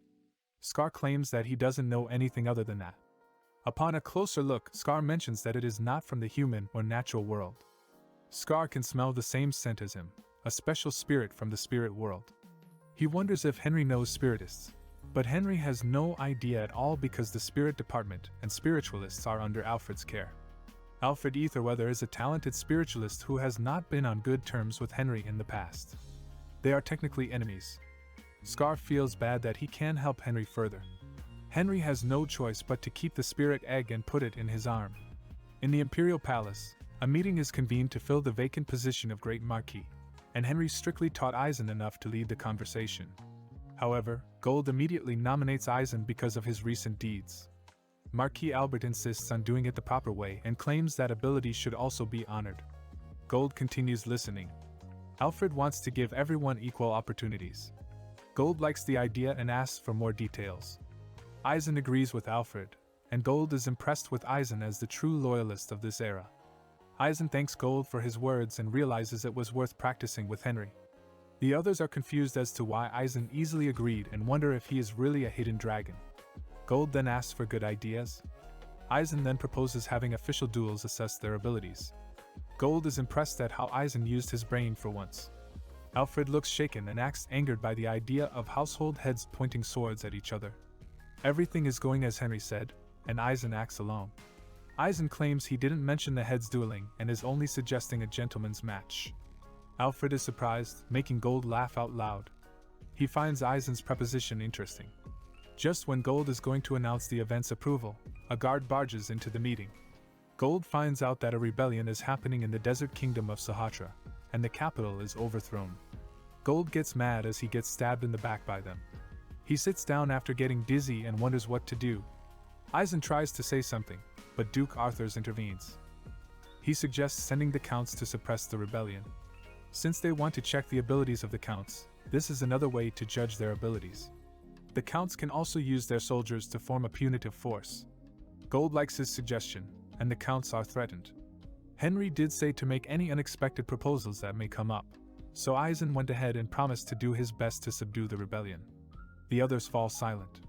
Gold then orders them to head to Shahatra as soon as possible. Henry is surprised to hear about the rebellion and wonders if the kingdom is following the path of its fall. Henry tells Aizen not to worry because he will also solve this predicament.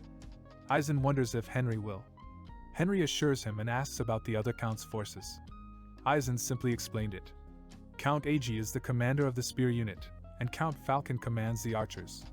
Henry then shares about Shahatra's environment and asks for the Shonen military forces' capability to come up with a strategy. Henry got all the information, and Aizen left his military forces to Henry. Aizen counts on Henry again. Henry smirks as the time has come to use something he has. He uses teleportation to return to Vivaldi. Afterward, Henry brought Ban and Hegler to Mushu, the city of craftsmen, using teleport. Henry claims that the equipment they are getting is not ordinary. He also mentions having a detached force aside from the Shonen forces. Ben wonders what the connection is between the two. Henry then mentions that he will use iron for the equipment. The two are surprised to hear rare material. This banned material is good to use because of its mana-amplifying nature. Mushu is the perfect place to make it because the people are tight-lipped. Henry also knows Gorba Bulcanus, a man who won the Craftsman Festival 5 times in a row. Ben worries about having Gorba Bulcanus handle the equipment because of his dwarven blood and personality. Henry assures him that it is better to leave it to the best. Helga then wonders if they were talking about the city's mayor. Henry then asks the guard for Gorba while showing his shonen badge. The guard anxiously salutes and reports that the mayor has fallen ill. Henry can't believe a man as tough as steel is sick. Henry wonders what is wrong, but the guard doesn't know anything else. Henry then asks the guard to tell the vice mayor that Shonen's vessel is here. Later in the city hall, Bihum greets Henry's group. He claims the mayor fell ill while making a masterpiece. Henry wonders how bad it is, and Bihum claims that the mayor has been poisoned with a deadly poison. Henry asks for an antidote. Bihum claims that the mayor has tried creating a new alloy by mixing poisons and eventually made a new one that doesn't have an antidote. Hearing about it, Henry can't help but recall how he was poisoned. He then realizes something and surprises Bihum by saying that he will make the cure. The bedridden Gorba is then visited by Henry and the others. Henry is introduced to the doctors, who are at their wits' end. They give Henry the poison, and Henry asks them about the alloy that Gorba was making. The doctors claim that the poison was melted into the metal, making the surface poisonous. Henry looks at Gorba, who is in pain, and imagines how the mayor used the poison. Thinking that Gorba might have inhaled the poison, he asks the others to give them some privacy. He promises the safety of Gorba with the Shonen's name, and Bihum agrees for 1 hour. Ben wonders if Henry can do it. Henry then hints at them about using poison against poison. He claims his blood is the deadliest poison around since he ate the venom heart. The antidote is his boiled blood. He prepared cups of his blood and lifted one sample into the air using magic. He also uses fire magic to boil it. After boiling it enough, he made Gorba drink his poisoned blood. Gorba starts coughing up blood, and Henry prepares the antidote. Henry pushes the antidote into Gorba's mouth. Gorba violently reacts and immediately calms down. The worried subordinates wonder if it is over. Henry then brings out a healing potion and lets Gorba drink it. Henry also has a special energy recovery potion that he made. Henry tells them that they will leave for Shahatra soon. They can't wait for him to fully recover with the potion alone. Ben realizes that Henry is forcing Gorba to recover. Henry confirms it and asks Hegler to get Bihum. Bihum and the others come and wonder what Hegler meant when he said that the treatment is done. Bihum notices the bloody table, and Henry realizes he forgot to do some cleanup. Bihum gets mad at Henry for not asking for consent. Just as he gets mad, Bihum gets surprised to see Gorba getting up. Gorba asks if he is in Hayam. Henry laughs at Gorba for thinking that he is in the underworld. Gorba starts moving, surprising the doctors. Seeing that Gorba is feeling refreshed, the doctors glare at Henry. Gorba then thanks the unknown man in front of him. Henry then points out how important Gorba is to the Empire. Gorba is stunned and thanks Henry with all his heart. Henry then introduces himself, and Gorba starts seeing the Henry he knows in front of him. He unconsciously kneels before Henry. Gorba claims that he is in debt with the Shonen house. Later, at the mayor's office, Gorba presents a feast as a celebration of his recovery. Henry feels thankful for having a private meeting, and Gorba only does this because Henry is his lifesaver. Henry then asks for the things he will say to be kept confidential. Gorba agrees without asking why. Henry mentions that he got tons of iron, surprising Gorba. Gorba wonders where the absurd amount of iron came from, and Henry claims that it is his own. Gorba then asks what Henry is going to request. Henry asks for equipment for 3 warriors. Gorba anxiously asks if it is all equipment. Henry confirms and explains that it is to subdue rebels. Gorba realizes how things got chaotic when he was bedridden. Henry is telling Gorba because he trusts him.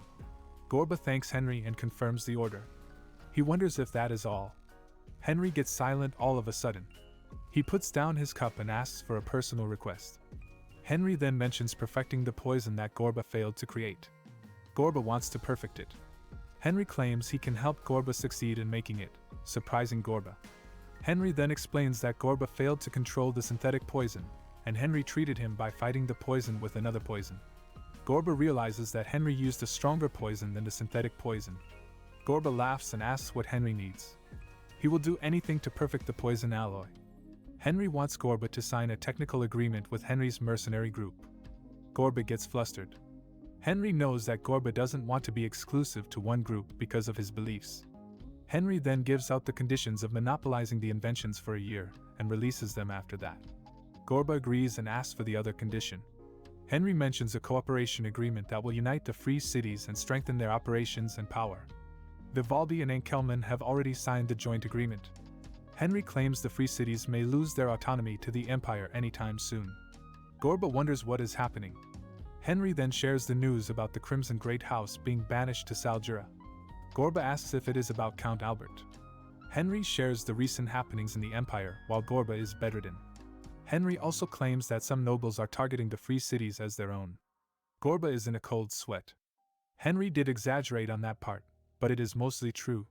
He further explains that this is the reason why the mayors of Vivaldi and Enkelman signed a joint agreement. Gorba thanks him and plans to talk to the other mayors about the matter. Henry tells him to talk to him because he has been authorized by the 2 mayors already. Before he was Aizen's vassal, he was working behind the scenes with his mercenary group and cooperation pacts. Gorba wonders who Henry really is. Seeing that Henry is knowledgeable about his next masterpiece and secretly setting up plans against nobles' tyranny, Gorba asks if Henry became Aizen's vassal on purpose. Henry refuses to answer. Gorba points out that anyone named Henry Morris is extraordinary. Henry smiles and claims that it is just a coincidence. Gorba apologizes in advance for whatever he will say. He claims to have met the great wizard Henry Morris many times in the past. Gorba can see the great wizard's eyes in Henry's eyes right now. Henry will take it in a good way since the great wizard is known as a traitor. Gorba believes that the great wizard was not a traitor. Most people know that Henry Morris was a good person. Henry smiles at hearing Gorba still trusts in him. Gorba then accepts all of Henry's conditions, and the 2 shake hands in agreement. Henry then remembers to ask something in a rush, and Gorba agrees to do it. Aizen's troops assembled around Shahatra. Henry arrives using teleport and checks on the Shonan troops. He enters a tent and greets Aizen. He can see that everyone has simplified their equipment. Aizen had them wear the clothes of Shahatra, as Henry asked them to. Aizen then wonders if 100 men with light equipment can subdue the rebels. Henry then explains that he will not subjugate the rebellion or get near the capital. The priority is saving the royal family and figuring out the enemy forces first. Henry wants to leave the rescue mission to the other counts. Aizen gets worried about the contributions. Henry points out that subjugating the rebellion and winning back the citadel are the most important missions, and the rescue mission will be nothing but a speck of dust. Henry brings out a lot of horseshoes, making Aizen confused. Henry presents them as magic horseshoes that can make horses effective in the desert. Aizen believes it would be cheaper to buy camels instead. Henry explains the cost of the maintenance and handling fees for the camels. Aizen understands now and tells the other chiefs to applaud Henry. Henry then points out how mobile the war horses of Shonen are. He claims that they will be ahead of the other counts. These magic horseshoes were the last requests Henry made to Gorba. Aizen and Henry later meet Count Agi and Count Falcon. Henry introduces himself as Aizen's loyal vassal. He finally met the people who took over the people close to him. He can see how ambitious their eyes are, but Henry won't give them the opportunity. Aizen then asks to start the meeting about saving the imperial family. The Shahatra Khan imperial family is currently in a secret safe area near the southwest oasis known as Khan's Eye. Aizen is reminded that the High Priest Byram can't hold out with the illusion barrier to confuse the rebels. They learn about the exact location of Khan's eye. Henry asks for the rebels' leader. They learn that it is Benedict the Caliph. Henry is shocked that it is him, of all people. Benedict Caliph is known as the Desert General, with another nickname, Sword of Ra. Henry now feels that the suppression will be harder than expected. As a god's avatar, Benedict can use the Eye of the Desert to see through everything in the desert and the Sun's Sword, which has the power of the sun. He also has the power to control the sand. Aizen can see that it is a civil war instead of a rebellion, and Aizen wonders if they can interfere. It is because, in the eyes of the Empire, it doesn't matter who becomes king. Henry then intervenes and exclaims that this is a matter of a dog biting its master. There is no guarantee that the dog will also bite the Empire in the future. He also explains that it will be a great idea to increase the Khan royal family's tribute in the future. Taking care of a disobedient dog in the process will also delight the Emperor. Aizen agrees to target Benedict first. Henry is busy as it is, and Benedict can be erased first. Count Ag then agrees to meet Benedict first. However, Henry mentions how the two counts' forces are not prepared for a desert battle at all, wearing heavy armor and not protected against the sun's rays. On top of that, they are not prepared with enough firewood for night camps, unlike Aizen's forces. Count Falcon wonders if it is true, and the desert people agree with Henry's words that Aizen's forces are more prepared. That concludes part 8 of this recap. Please don't forget to like and subscribe. What will happen next? If you would like to see a part 9 of this manhwa, let us know in the comments section below. Till next time. Previously, the desert people commended how prepared the shonen forces are for a desert battle. Henry then suggests the other counts rescue the royal family while the shonen forces face the leader of the rebels, Benedict. Count Oscar and Count Tarion are confused about why they were given the better option. Henry can see that the counts are getting suspicious. Henry tells them not to misunderstand, and all he does is for the Empire and for Aizen. The counts then agree with the proposed plan. Henry can see that Aizen is not saying anything since he is the one making the decisions. Henry then tells them to prepare to carry out each other's duties. Later at the Shonen's camp, Aizen can only laugh at how talented Henry is as an advisor and vassal. Aizen smirks at Henry and wonders how Henry anticipated everything beforehand. The Shonen army soon marches into the Shahatra Desert. They ride their horses through the sandy environment, and the magic horseshoes are working as intended. Aizen is impressed by how they speed up through the desert, and plans to reward Henry nicely after the mission. They soon arrive in the capital city, Khan. Henry observes the place, as it has been so long since he visited it. They arrive in front of a palace where they need to pass through the Stairway of the Sun. Just then, soldiers started coming out of the palace. Seeing that they are Benedict's army, Henry yells out that they are from the Empire and orders Benedict to come out. The soldiers make a way, and a man appears. It is Benedict Caliph, the Desert General. Aizen and Henry finally see him. Benedict crouches, jumps into the sky, and makes a superhero landing. Benedict approaches them and welcomes Aizen as a count from the great house. Everyone hears a loud slapping sound. Aizen calls Benedict an arrogant brat. The atmosphere gets tense all of a sudden. Henry can see that Aizen is not doing badly at all. Aizen and Benedict continue to glare at each other. Aizen then bows his head to apologize, but the air is still tense. Aizen warns him not to disrespect him again. Benedict then leads them inside the palace.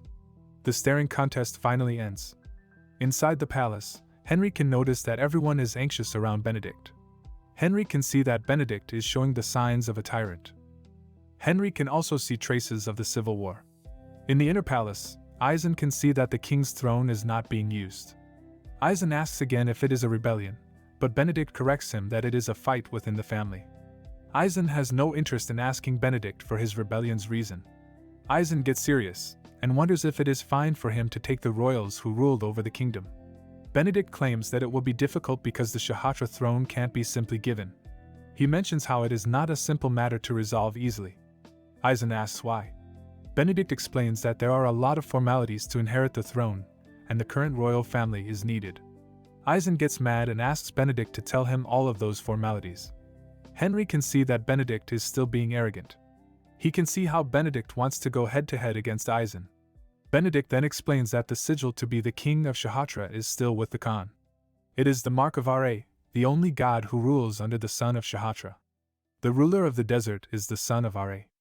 To be the son of Ra requires a complicated process, and the first step is to regain the mark of Ra. If the empire returns the Khan royals, Benedict swears to double the yearly tribute once he becomes king. His statement surprises Eisen. However, Henry finds it suspicious that Benedict wants the whole family when he just needs one mark of Ra. Henry steps in and makes the suggestion to talk to Khan first. He whispers to Eisen that the mark of Ra is not the only thing that Benedict is after. Eisen glares at Benedict and tells him that he will consider the suggestion. However, Benedict is not in a position to ask for something when he is the rebellion leader. Benedict falls silent. Eisen tells him that he will talk to the Khan first, and a messenger will come to deliver the Empire's will. Benedict doesn't have a choice but to agree. Henry then asks for some supplies for the long journey in the desert. Benedict complies. That night, a frustrated Benedict punched a wall. A man who didn't expect Eisen to come has appeared. He wonders who was behind Eisen. Benedict claims Henry was a vassal. Benedict worries that the secret will get leaked. The man claims they need a reason to fight Eisen anyway. He wonders if Benedict is scared, but the desert general is not feeling scared at all. The man claims Duke Arthurs likes that kind of resolution. The man assures Benedict that the Highlander family will fully support him as long as he hands over the items they have asked for. Benedict gives his thanks to Mordred. A small smoke comes out of the room they were talking in and travels toward a hand. The smoke turns out to be Clever. Henry then checks on Clever's memories.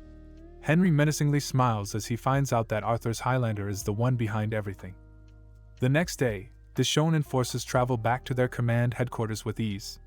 Henry looks around and sees the other Count's forces having a hard time in the harsh Shahatra desert. He can see a few horses left. Henry then asks Eisen if he can take a look at the soldiers first before the evening meeting. Eisen wonders if it is only their soldiers, but Henry plans to look for everyone because the overall fighting spirit is not too good. Eisen let him be. Henry then calls the attention of the Shonen soldiers, surprising the other Count's soldiers. He shouts for the presence of the captains of each force. Shonen captains immediately report, but the other Count's captains are hesitating. Hearing that Henry is a force to be reckoned with, they comply to report to Henry. Henry brings out a subspace pocket with food and presents it under the name of Eisen. He smiles as he commends their hard work and brings out various food from the subspace pocket. Henry is planning to raise Eisen's prestige so he can raise his. The soldiers know that Eisen is stupid to give out food. Henry knows he will get the credit. And he did get the soldiers' gratitude.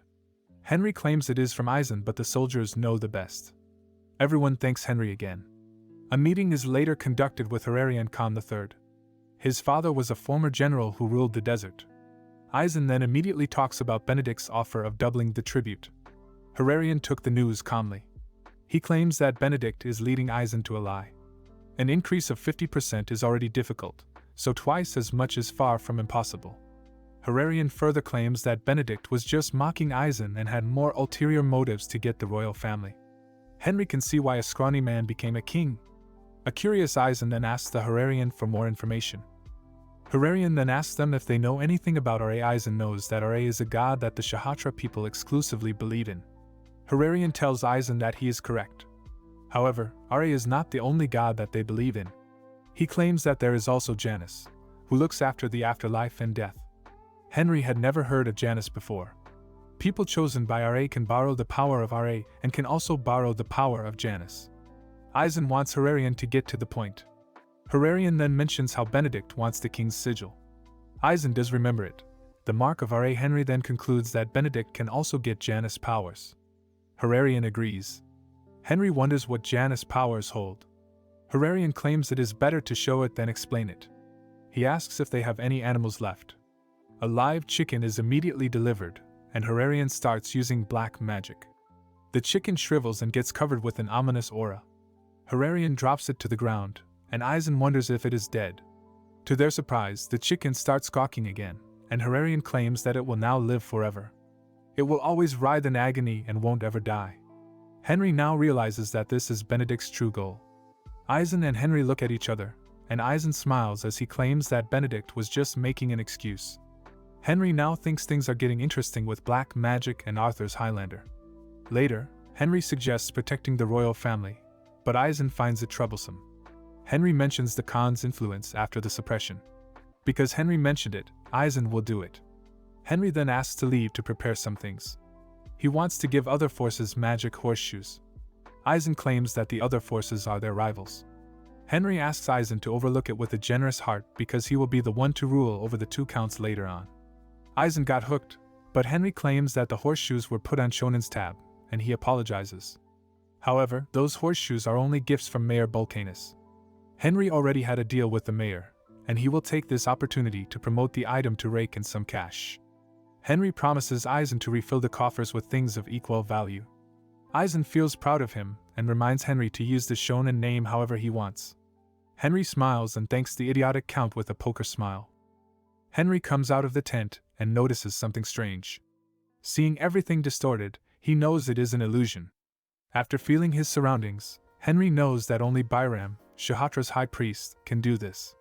However, Henry can dispel it now after experiencing it in his past self. He accepts the invitation and walks through the illusion. However, it was the apologetic Hararian who called Henry out. Henry tells him he is thankful instead to experience Byram's illusion. Hararian is surprised that Henry knows. Henry concludes that there are no other wizards around. Hararian is impressed at how calm and wise Henry is and asks for Byram's thoughts. Byram comes up to introduce himself. Hararian asks Henry to spare some of his time. Henry worries because he is only a vassal. Hararian tells him not to be humble, but Henry keeps insisting. Hararian asks if Henry is sure and activates the eyes that can see through everything. The eye of R.A. Henry is worried now that Hararian can see through his soul. Hararian wants to make a private deal with Henry. Henry is ready to listen, but Hararian wants to check something first. He asks if Eisen's relationship with the 3 great families is currently awful. Henry doesn't deny it, and Hararian finds it enough. Henry swears not to speak about their deal. Hararian claims that Duke Arthurs is behind the rebellion. Henry thought he was the only one who knew. Henry claims that even if they are in conflict, Eisen might rise as one of the 3 great families. He asks why Hararian is telling him this information. Hararian knows that they won't be allies with Henry because he knows that Henry is the one behind Marquis Albert's exile. An idiot like Eisen won't ever outsmart the famous strategist Albert on his own. Henry tries to deny it, but Hararian reminds Henry that the Shonen family is famous for not getting vassals. Without a choice, Henry didn't deny it anymore and asked what kind of deal they were having. Hararian seriously declares his intention to join forces with the Shonen family. Henry wants to confirm it is outside of the Emperor's knowledge, which Hararian confirms. Henry can't believe he just found an ally. However, it seems like Hararian hasn't seen through everything Henry was planning. Henry has been proud of Hararian since the last time he saw him as a child. Henry agrees as long as their deal is kept secret. The 2 understand that this is a deal, not a request, and Hararian swears to pay anything Henry wants in return. Henry is worried that Hararian might not be able to fulfill what he asks. Suddenly, Hararian swears upon the name of R.A. and asks Henry to ask anything freely. Henry then whispers something to Hararian. Both Hararian and Byram are genuinely surprised. The next day, Henry announces the start of the suppression of the rebellion and asks the 2 counts to make up for what they lacked last time. He asks if there are any objections, but no one is saying anything. Eisen laughs out loud and claims to take care of the royal family while the other counts are suppressing the rebellion. He asks if someone is against Henry's idea. Hararian just sips his tea. Eisen ends the meeting and leaves. Just when Henry plans to leave too, Count Oscar starts talking to him. Eisen wonders why Henry is not going out and calls out to him.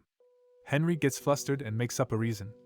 Count Oscar wonders why Henry provided supplies to his troops on their behalf. Henry claims it is to soothe the hardships the soldiers are going through in the harsh environment. Knowing the supplies are expensive, Count Oscar suspiciously asks what Henry's plan is. He angrily asks what Henry is scheming about. Henry confesses that he was a mercenary and that he runs a group himself. He knows how the soldiers feel better than anyone else. Even if it is for goodwill, Count Oscar wonders where Henry got his money. Henry makes it clear that he is now Shonen's vassal, and he used his own money for it. Henry then claims he was also going to give out the expensive magic horseshoes to their troops, surprising the 2 counts. Count Oscar exclaims that Henry doesn't need to go to that extent to help his troops. Henry just wants to do it for the sake of the Empire, but Count Oscar is now feeling bad for his troops' morale. The 2 counts can see how caring Henry is. Count Oscar swears to pay back everything. Look at this two-faced protagonist thanking the count. Count Oscar tells him that he will give a report of the number of horses later. Henry can't believe he is profiting in this manner.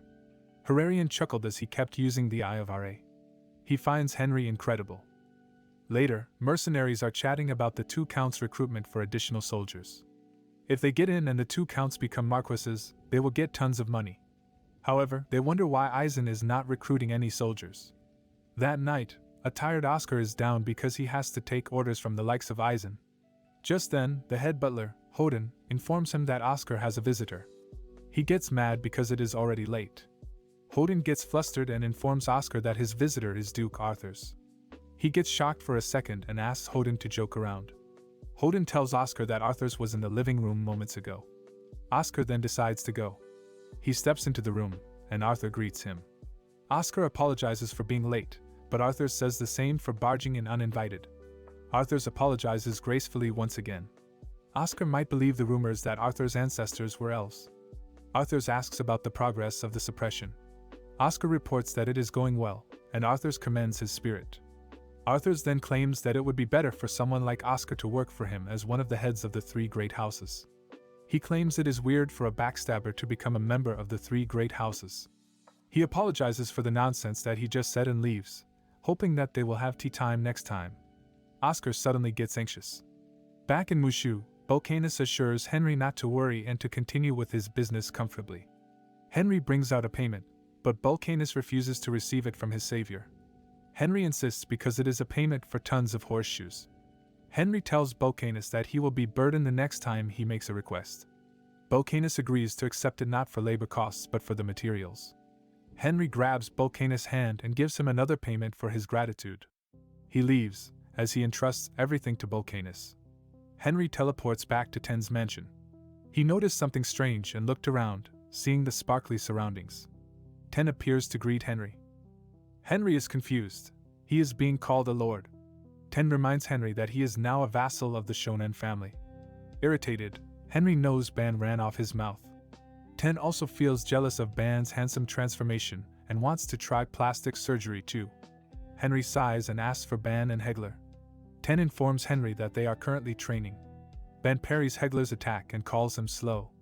Ban tells him to go faster. Hegler grips his sword and launches a barrage of attacks with all of his facial muscles' might. Ban smirks and attacks Hegler. Hegler gets disarmed and admits his loss. Ban tells him to try harder to become a master. Henry suddenly appears and informs them that the suppression date has been decided. Ban wonders who the leader is, and Henry tells him that it is Benedict Caliph. Ban gets shocked, and his head hurts thinking about it. Hegler wonders if Benedict is an incredible person. Ban claims Benedict deserves his title of Desert General, but is still one step behind him. Henry then tells them that it is confidential that the Shonen family is protecting the royal Khan family and that the person behind the rebellion is Duke Arthurs. Ben wonders if it is really alright to tell them. Henry reminds Ben that they will be fighting together in the future anyway. Knowing that Arthurs is involved, Henry needs to come up with a new plan. He thinks of crossing the Shahatra Mountains. Ben laughs out loud and knows Henry won't be able to cross it because the terrain is full of monsters. There is also an illusionary barrier that is impossible to go through. Henry claims that is the reason they are going. He tells them to get ready to leave because he now knows a solution. In Eisen's mansion, a chilling Hararian sees that Henry has visited him. Bro literally didn't knock yet. Henry claims he has a favor to ask while Eisen is not around. Hararian is willing to do it if it is for Henry. Anxious, Henry asks if Hararian and Byram can go on a hike with them. Hararian gets flustered, and Henry tells him that he will know why once they go there. That night they arrive somewhere, but they can't see a mountain. Henry informs Hararian and Byram that they will go to the Shahatra Mountains. Byram gets shocked. Henry asks Hararian not to tell anyone what he will discover. Henry then starts chanting a magic spell to teleport somewhere. Hararian gets flustered as the group gets covered in magic circles. He is surprised to see Henry as a wizard. Henry promises to give a detailed answer later. The group gets covered in an intense, bright light and disappears. The group arrives at the Shahatra Mountain entrance. Hararian gets nauseous, and Hegler offers a drink. Henry apologizes and confesses to being an unofficial wizard of the Empire. Hararian just didn't expect Henry to be one and to use Byram to cross the Shahatra Mountains. Henry asks Byram to take care of the carrier while they fight the monsters. Hararian worries, but Byram claims it was originally his job. However, he worries about the powerful monsters. Hararian swears Henry's group can take care of them. He uses the Eye of Ra on them and can't believe he is seeing Ben like this. Ben notices Hararian. A warrior's intuition is indeed sharp. Hararian worries about Byram's age and stamina. Hegler wonders what to do, and Henry leaves the task to him. The group starts to hike as Hegler carries the old priest. Henry tells them to gather so he can cast a spell. He then casts magic armor on everyone. They can immediately feel the spell's effect. This is the first time Hararian has run fast. Just then, something appears from behind, and Hararian warns everyone. The crustaceans use vibrations to hunt their prey, and the king advises them to stop moving. Hegler worries about how they can catch it. Ben assures them that it is fine if only one person moves. He tells them to stay put, and he brings out his aura sword. He runs toward the charging monster. Hararian warns Ben that it is dangerous. The monster opens its mouth wide, and Ben uses this as a chance to slice it in two. The monster's body splits apart and falls to the ground with a loud thud. Hararian is genuinely surprised. Hegler starts singing praises to his teacher. Henry now feels pressured to learn aura and come up with a special skill. Ben tells them to get moving. Hararian can't see the end, but Henry assures him that it is just a little bit further. Just then, Clever comes out and wonders if he can eat the monster's carcass. Henry tells him to eat it secretly. Everyone calls for Henry, and Clever stays behind to do some devouring. The group later arrives in front of a foggy area. Henry asks if this is a warning. Byram claims it is not only for humans but also for monsters in the area. Byram asks to be put down and tells everyone to step back as the old man takes action. He starts chanting, and Henry recognizes it as black magic and realizes that illusions are made by black magic. Byram ends his spell and stabs his staff into the ground. The fog starts to disappear, and Byram compresses it on his hand. He will hold onto it in the meantime while they pass and release it afterward. Now that there is nothing in their way, Henry tells them to continue moving with magic to save time. The next day, in the East Oasis city of Shaha, some desert people are praying to the Great Ra. They ask to be saved from hardship. Just then, the altar lights up, and figures of humans show up. They all materialize, and Hararian announces that he is back.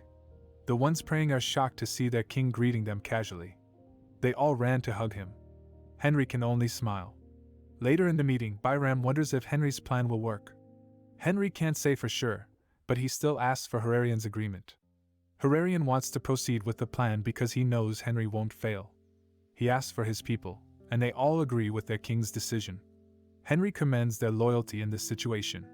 Henry wonders what would happen if he had people like them in his past. He sets it aside for now and thanks Hararian for trusting him. He swears to bring back Shahatra at all costs.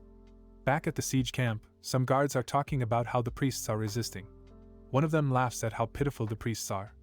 Just then, he feels something and starts wriggling in pain. The other guard checks on him, but he also experiences the same symptom. Their voices are also not coming out. The sand also starts swallowing them up. As they ask for help without a voice, they see Henry flying in the sky. Henry evilly smiles at them. At the capital of Shahatra Khan, Mordred reminds Benedict to make the preparations and leaves by teleporting. Benedict gets mad over Mordred's arrogance. He swears to get his hands on the king's sigil, and he will be done with Arthur's. He still can't believe that Arthur's wants Janus' powers. Benedict calls for Shula and orders her to assemble the soldiers for the war. Benedict will lead the war himself. That concludes part 9 of this recap. Please don't forget to like and subscribe. What will happen next? If you would like to see a part 10 of this manhwa, let us know in the comments section below. Till next time. At Shahatra George, Count Oscar leads his men to subdue the rebels. Henry watches them leave and decides to get going too. He smirks as he recalls the plan from last night. The first plan is a feint operation, where two forces will attack the cities of Sultan and Caliph. However, the attackers in Sultan are only for diversion, while the ones going to Caliph are the main force. Count Tarian tries to pin the role of bait on Count Oscar, but he gets ignored. Henry can see that the two avoid the role because they would rather make greater contributions than this. Eisen and Henry signal each other. Eisen exclaims that he will go to Sultan as a diversion. The two counts appreciate Eisen's volunteerism. The two smirk, as they will have a bigger share of achievement credits. Henry laughs as he calls the Count fools. Eisen comes and wonders if the plan is proceeding well. Henry thanks Eisen for his generosity in conducting the meeting with the Counts. He further claims that Eisen is the one who should cut Benedict's throat. Eisen laughs and announces the start of the real meeting. In the Tower of Ra, Benedict meditates and can see the soldiers marching toward them using the Eye of the Desert. As long as he is in the tower, no one can escape the eyes of Ra. He can see a lot of forces attacking him already. He gets mad because they are underestimating him. He plans to take them on later. Just then, he sees Eisen and the Shonen forces. He wonders if they are creating a diversion by going to Sultan. He plans to protect the Caliph first because it has more attackers than Eisen's troops. Benedict orders his men to take arms and head to the Caliph. Meanwhile, Count Oscar thinks that capturing Benedict is easy. His army continues sieging the Caliph until the walls crumble.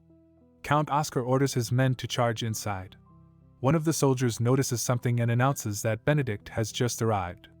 Surprised, Count Oscar looks behind him and sees Benedict with his army. He wonders why Benedict is there already. He orders his soldier to abandon the siege and guard the rear. All the soldiers move out and point their arrows at Benedict. Benedict calls them ants and notices someone falling from the sky. Count Oscar makes a superhero entrance, landing with his great spear. His soldiers get excited seeing their commander take the front line. Benedict wonders who the enemy is in front of him. Count Oscar didn't say anything. Instead, he flaunts his beam spear gear pin, one of the best spears in the Empire that can adjust its length. Benedict finds Oscar's spear interesting, and he also shows something interesting. He raises his arm and gathers powerful energies. Count Oscar realizes it is the power of Ra, and he orders his men to be alert. The ground and walls start collapsing. Count Oscar can't believe what he is seeing. The tower falls in Count Oscar's direction, and Benedict is glad the area is now wide open. Just then, an arrow passes through Benedict and kills one of his men. Benedict can see the skill in that shot and asks for the shooter's name. Count Tarion has arrived to help Count Oscar. Benedict realizes that they are the supreme commanders. He activates the power of Ra and stomps on the ground. The ground suddenly splits, surprising the two counts. Benedict invites them for a game. Oscar frustratingly attacks, but Benedict goes missing. Benedict appears behind Count Oscar and attacks him with a powerful kick. Count Tarion fires multiple arrows, but Benedict casually dodges them. He wonders if they are done with their little tricks. He can't believe the people in front of him are named Grand Counts. He picks up Count Oscar's spear and throws it toward Count Tarion. Count Tarion dodges the attack. However, Benedict is hot on his tail and stomps him to the ground. He picks up Count Tarion's bow, and the Count can't believe that someone else can create the bowstring of Lilcia, the strongest bow in the Empire that uses the user's mana as a bowstring. Benedict then pulls up the spear as an arrow and points toward Count Oscar. He fires it off, and Count Oscar is dead for sure. However, the spear is destroyed. Benedict glares at the person who intervened. Ben appears from the dust. A few days ago, Henry presented to Eisen how the Shonen army would gain all credit for this mission. Eisen is proud of him for being thoroughly prepared. Eisen wonders who will go against the strongest desert warrior. Henry tells him not to worry since he has already prepared someone for it. Ben claims it is time for a player substitution. Benedict finds it interesting that the person in front of him has a familiar energy. He wonders what kind of tricks Ben will show, and Ben fires up his aura. A few days ago at the Shaha siege camp, Lisha, a messenger, reported to his commander that Benedict had received reports of the Shaha siege. The commander commends him and gives him a reward, a slash on his throat. The commander changes his appearance, and it turns out to be Ban. The siege forces are now wiped out, and Ben thanks Priest Byram for his illusions. Byram has put up illusions to confuse the rebels. He hopes Henry and the others can save Shahatra. Back in the present, Ben fires off a full aura slash toward Benedict. Benedict was totally caught off guard, and his soldiers got worried. He managed to block the slash. He claims Ban is interesting, but Ban tells him to stop talking the way he talks.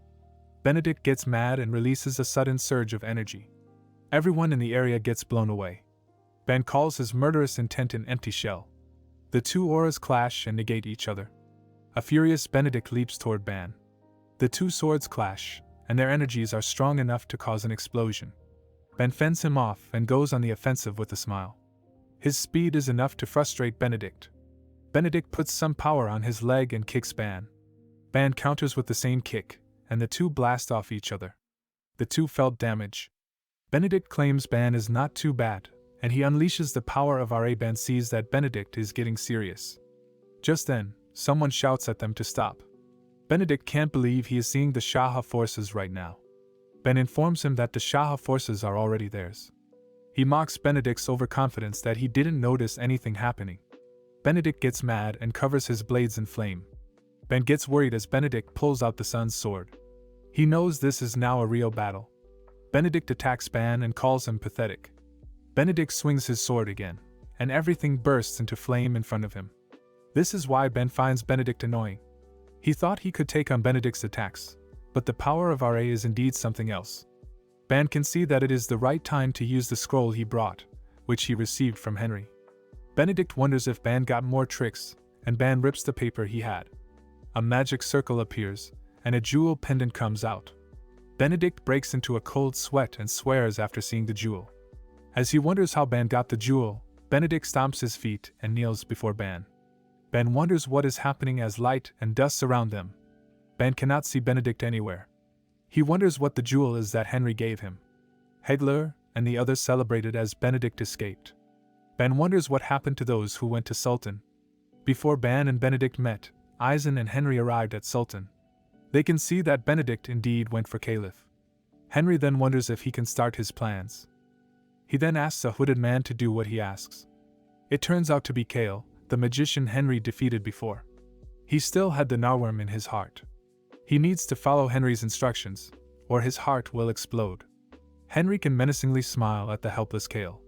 Kale gives the orders to his disciples, and they start chanting a spell that controls the weather. The rebel soldiers are confused by the sudden weather change. Kale gives the order to attack, and numerous thunderbolts fall on the city's stronghold. The soldiers try to run away from the thunderbolts, but it is all too late. Henry can see that it was more than enough.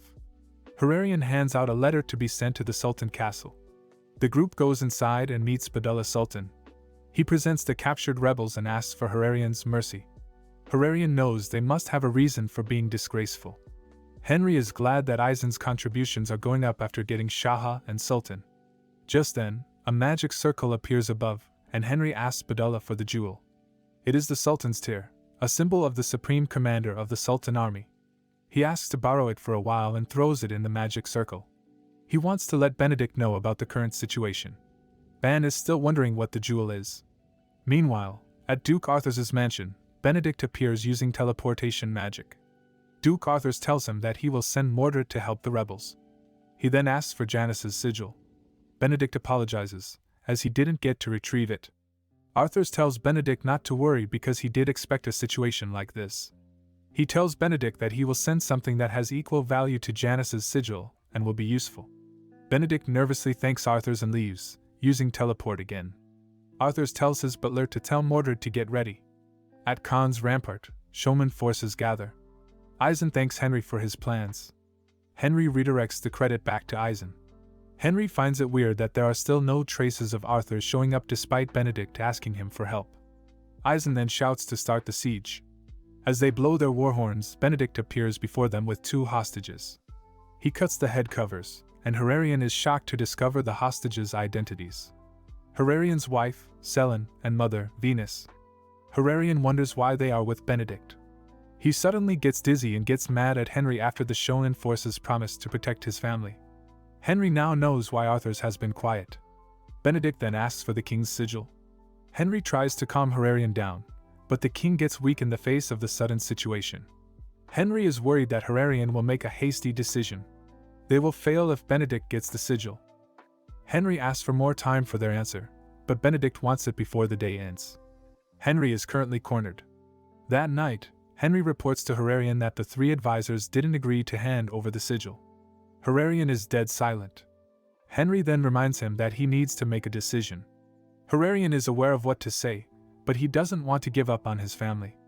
Henry claims that he knows how Hararian feels, and the latter feels touched. Henry then asks to grant a request he wants to make. Hararian listens. Henry then leaves the camp and goes to the castle.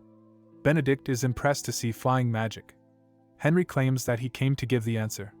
Benedict looks down on Henry's little magic. Henry then threatens Benedict that he won't be able to catch a glimpse of the sigil. Benedict then orders his men to bring out the hostages. Selin and Venus are later taken out, and Henry catches them. He checks on them, and Henry uses a spell to make them fall asleep. Benedict then asks for what he wants. Henry throws something at Benedict, and it reveals itself to be Raz and Janice's sigils. Benedict confirms that they are the real deal. Henry then orders Clever to take action. Clever then swallows Benedict. Benedict suddenly finds himself in a strange place and shouts for Henry's whereabouts. Henry laughs as he sees the helpless great general trapped inside a mimic's stomach. Henry then starts casting magic spells targeted at Benedict. Multiple magic circles appear inside Clever's subspace and launch magic attacks toward Benedict. Benedict gets bombarded. Henry asks Clever if Benedict is dead, but he is still alive. Henry just realized how hard it was to kill the desert general. Clever opens the way inside so Henry can finish off Benedict. Henry is impressed to see Benedict standing after the murderous attacks. Benedict gets mad and asks Henry to bring out his sword. However, Henry refuses because being a wizard is his main job. If Benedict survives his next magic attack, he will bring out his sword. Henry fires off more magic attacks and realizes that he has already used up too much mana. Just then, he sees Benedict rushing toward him. Benedict slashes Henry, who immediately uses a healing spell on himself. Benedict evilly smirks as he realizes that Henry is nothing. Henry brings out his sword. Benedict claims that he doesn't need the power of RA to kill Henry. The two then clash their swords. Henry's aura dissipates and turns it back on. He only had one chance. A confident Benedict rushes in, but Henry manages to block him with his sword. Henry recalls how he didn't accept his unlucky fate. His drive to live helps him awaken as a swordsman with core aura. Benedict suddenly notices the sword. Henry forces his way through and parries off Benedict. Benedict despairs as he sees Henry swing his sword. Henry slashes Benedict and seriously injures him. Seeing Benedict fall, Henry is glad that he won, but he also falls down with serious wounds. Back at Herarian's tent, the king is restless, waiting for the news. Just when he wonders why Henry is late, Clever appears behind him. He discovers Henry writhing in pain and his mother and wife on the floor. He immediately checks on Henry, who had a fatal injury. He uses the power of RA to save Henry. Henry's hand flinches, and he gets up while thanking Herarian. Herarian wonders if Henry defeated Benedict. Henry then shows the sigils. Henry then reminds Herarian about his personal request, and Herarian swears to accept it regardless. In exchange for a relationship with Shonan, Henry will teach the people of Shahatra magic. Meanwhile, Arthurs receives the report from Mordred that Benedict has suddenly disappeared. Arthurs realizes that this is a huge problem and orders Mordred to look into it. Mordred leaves the room. Arthurs wonders what is happening. Soon after, the Shahatra palace was taken back. Without a leader, the rebel army dissolved in an instant. Everyone cheers for the return of Herarian. Everyone celebrates seeing their king return. They all cheer for the great Ra's son. Back at the Empire, the three counts report back to the Emperor. The Emperor commends their contributions. Eisen claims that his loyalty will always burn the brightest for the Empire. The Emperor laughs out loud and mentions how Eisen should be promoted to a great marquis with Herarian's recommendation. Eisen accepts the honor. The Emperor then announces a great banquet. Eisen smirks as he thanks the Emperor. That night, Eisen laughed as he mingled with other nobles. Henry can see nobles who are both celebrating and despairing. Ban claims that is the nature of power. If nothing happens, nothing will change. Henry does agree that unexpected things happen. It is also their job to make sure the rising star becomes permanent in the sky.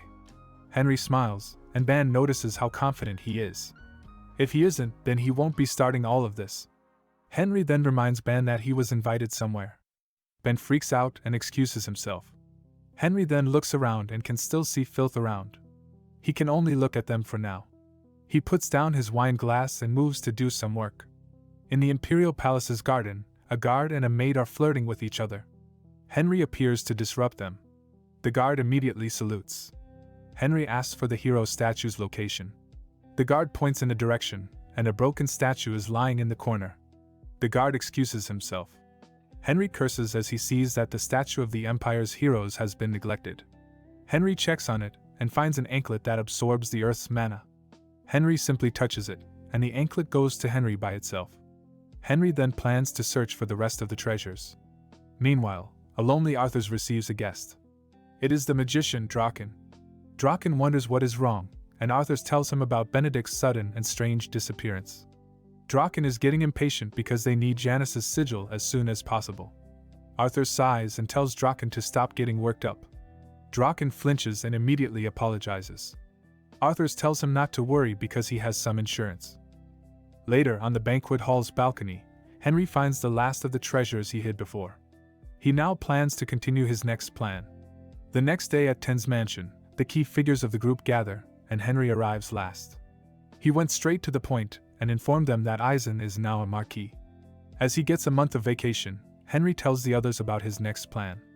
As a reward, Million Company will now operate with the backing of the Shonen House. The original owner is happy. Ban wonders who they will deal with. Henry confesses that he had a deal with Herarian. Henry plans to buy the luxury goods Shahatra offers the palace and sell them to the nobles. Ben asks for the next client, and Henry claims it will be Fort Caliburn. Ben claims it will be hard to operate on a military base like Caliburn. Henry tells him not to worry because he was a soldier there before. He can now get the ingredients from the Forest of Evil. Henry also planned to expand their mercenary forces.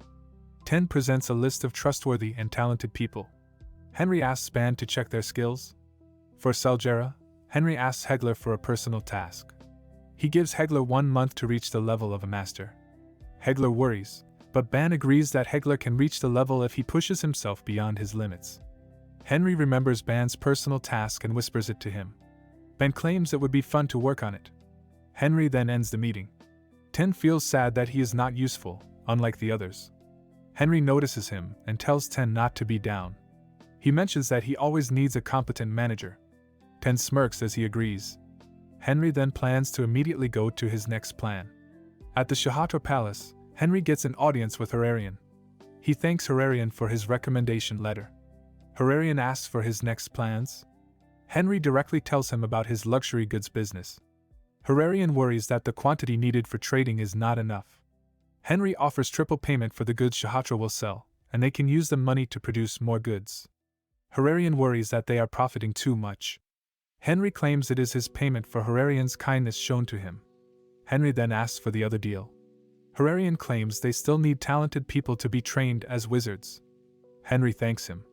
His next plan is to improve the magic capability of Shahatra. Herarian then reminds him about their other promise. The two later arrive at the Temple of Janus under the palace. Herarian asks if Henry brought the required item. Henry then brings out a ring. Henry can now fulfill his promise to Hector. He recalls the time when he asked Hector to teach him swordsmanship. Hector asked for a condition, to make him live in the world again. Herarian then starts the ritual. He starts to chant black magic in front of the fountain. The underground temple shakes.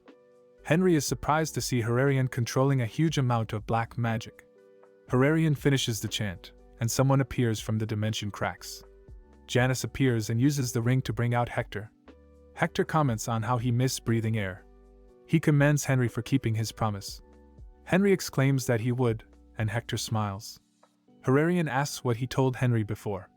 Henry calls clever and brings out high-quality armor. Herarian continues the ritual, and the pieces of armor start linking toward Hector. Hector finds himself clad in armor. Herarian informs Hector that the armor is now his. He comments on how good it is. Henry then suggests checking it out. Hector wonders what to check, and Henry tells him it is his power. Somewhere in the Shahatra desert, Henry and Hector prepare for a duel. Hector can't believe that they are sparring. Henry also wanted to check his strength. He then goes first as he unleashes his aura. He leaps forward to attack, but Hector blocks him. Hector didn't even move a bit. He easily fends off Henry.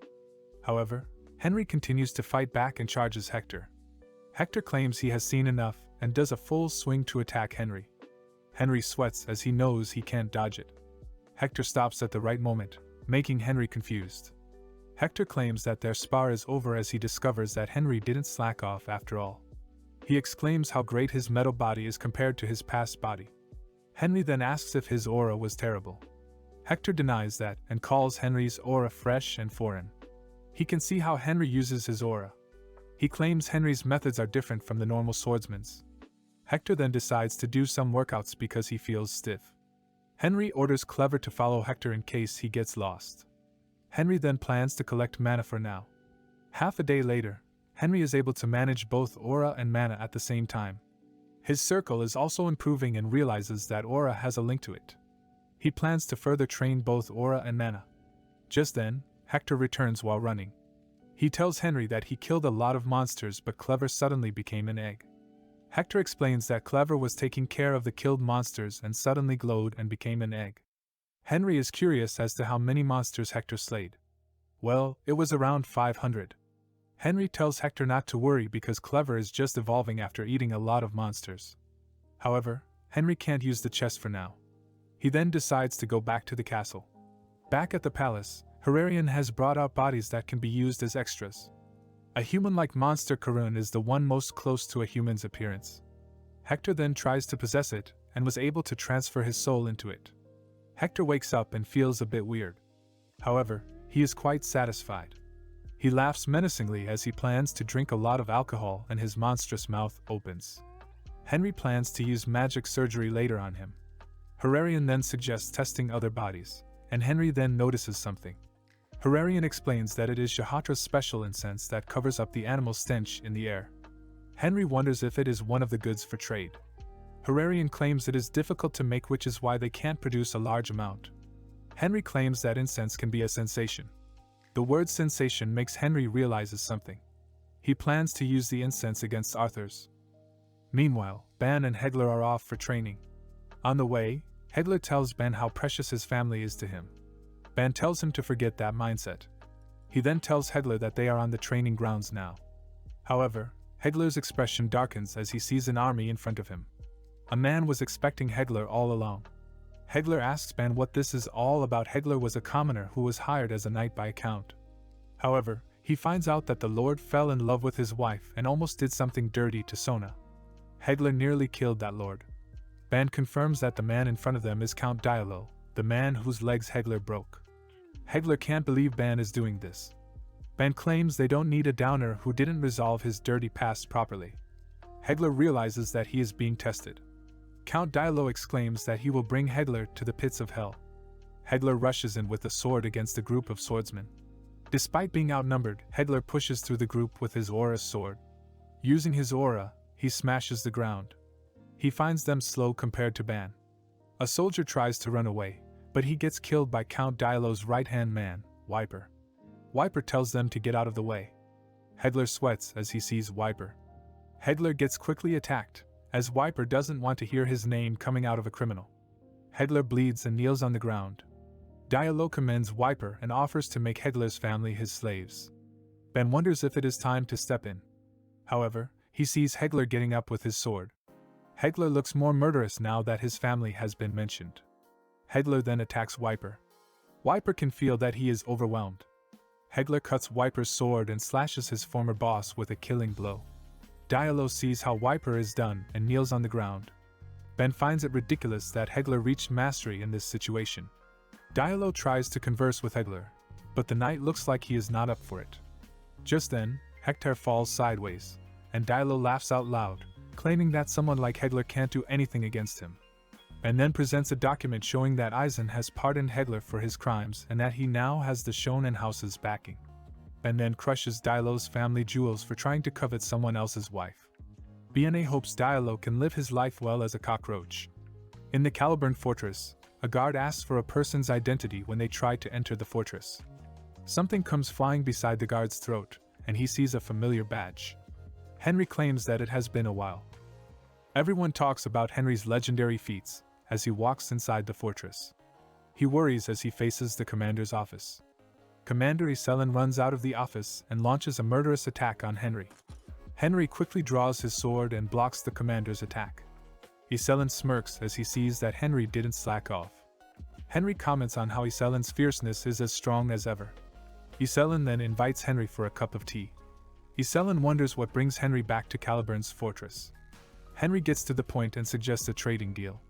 Iselin frustratingly asks if Henry came, assuming that he will say yes.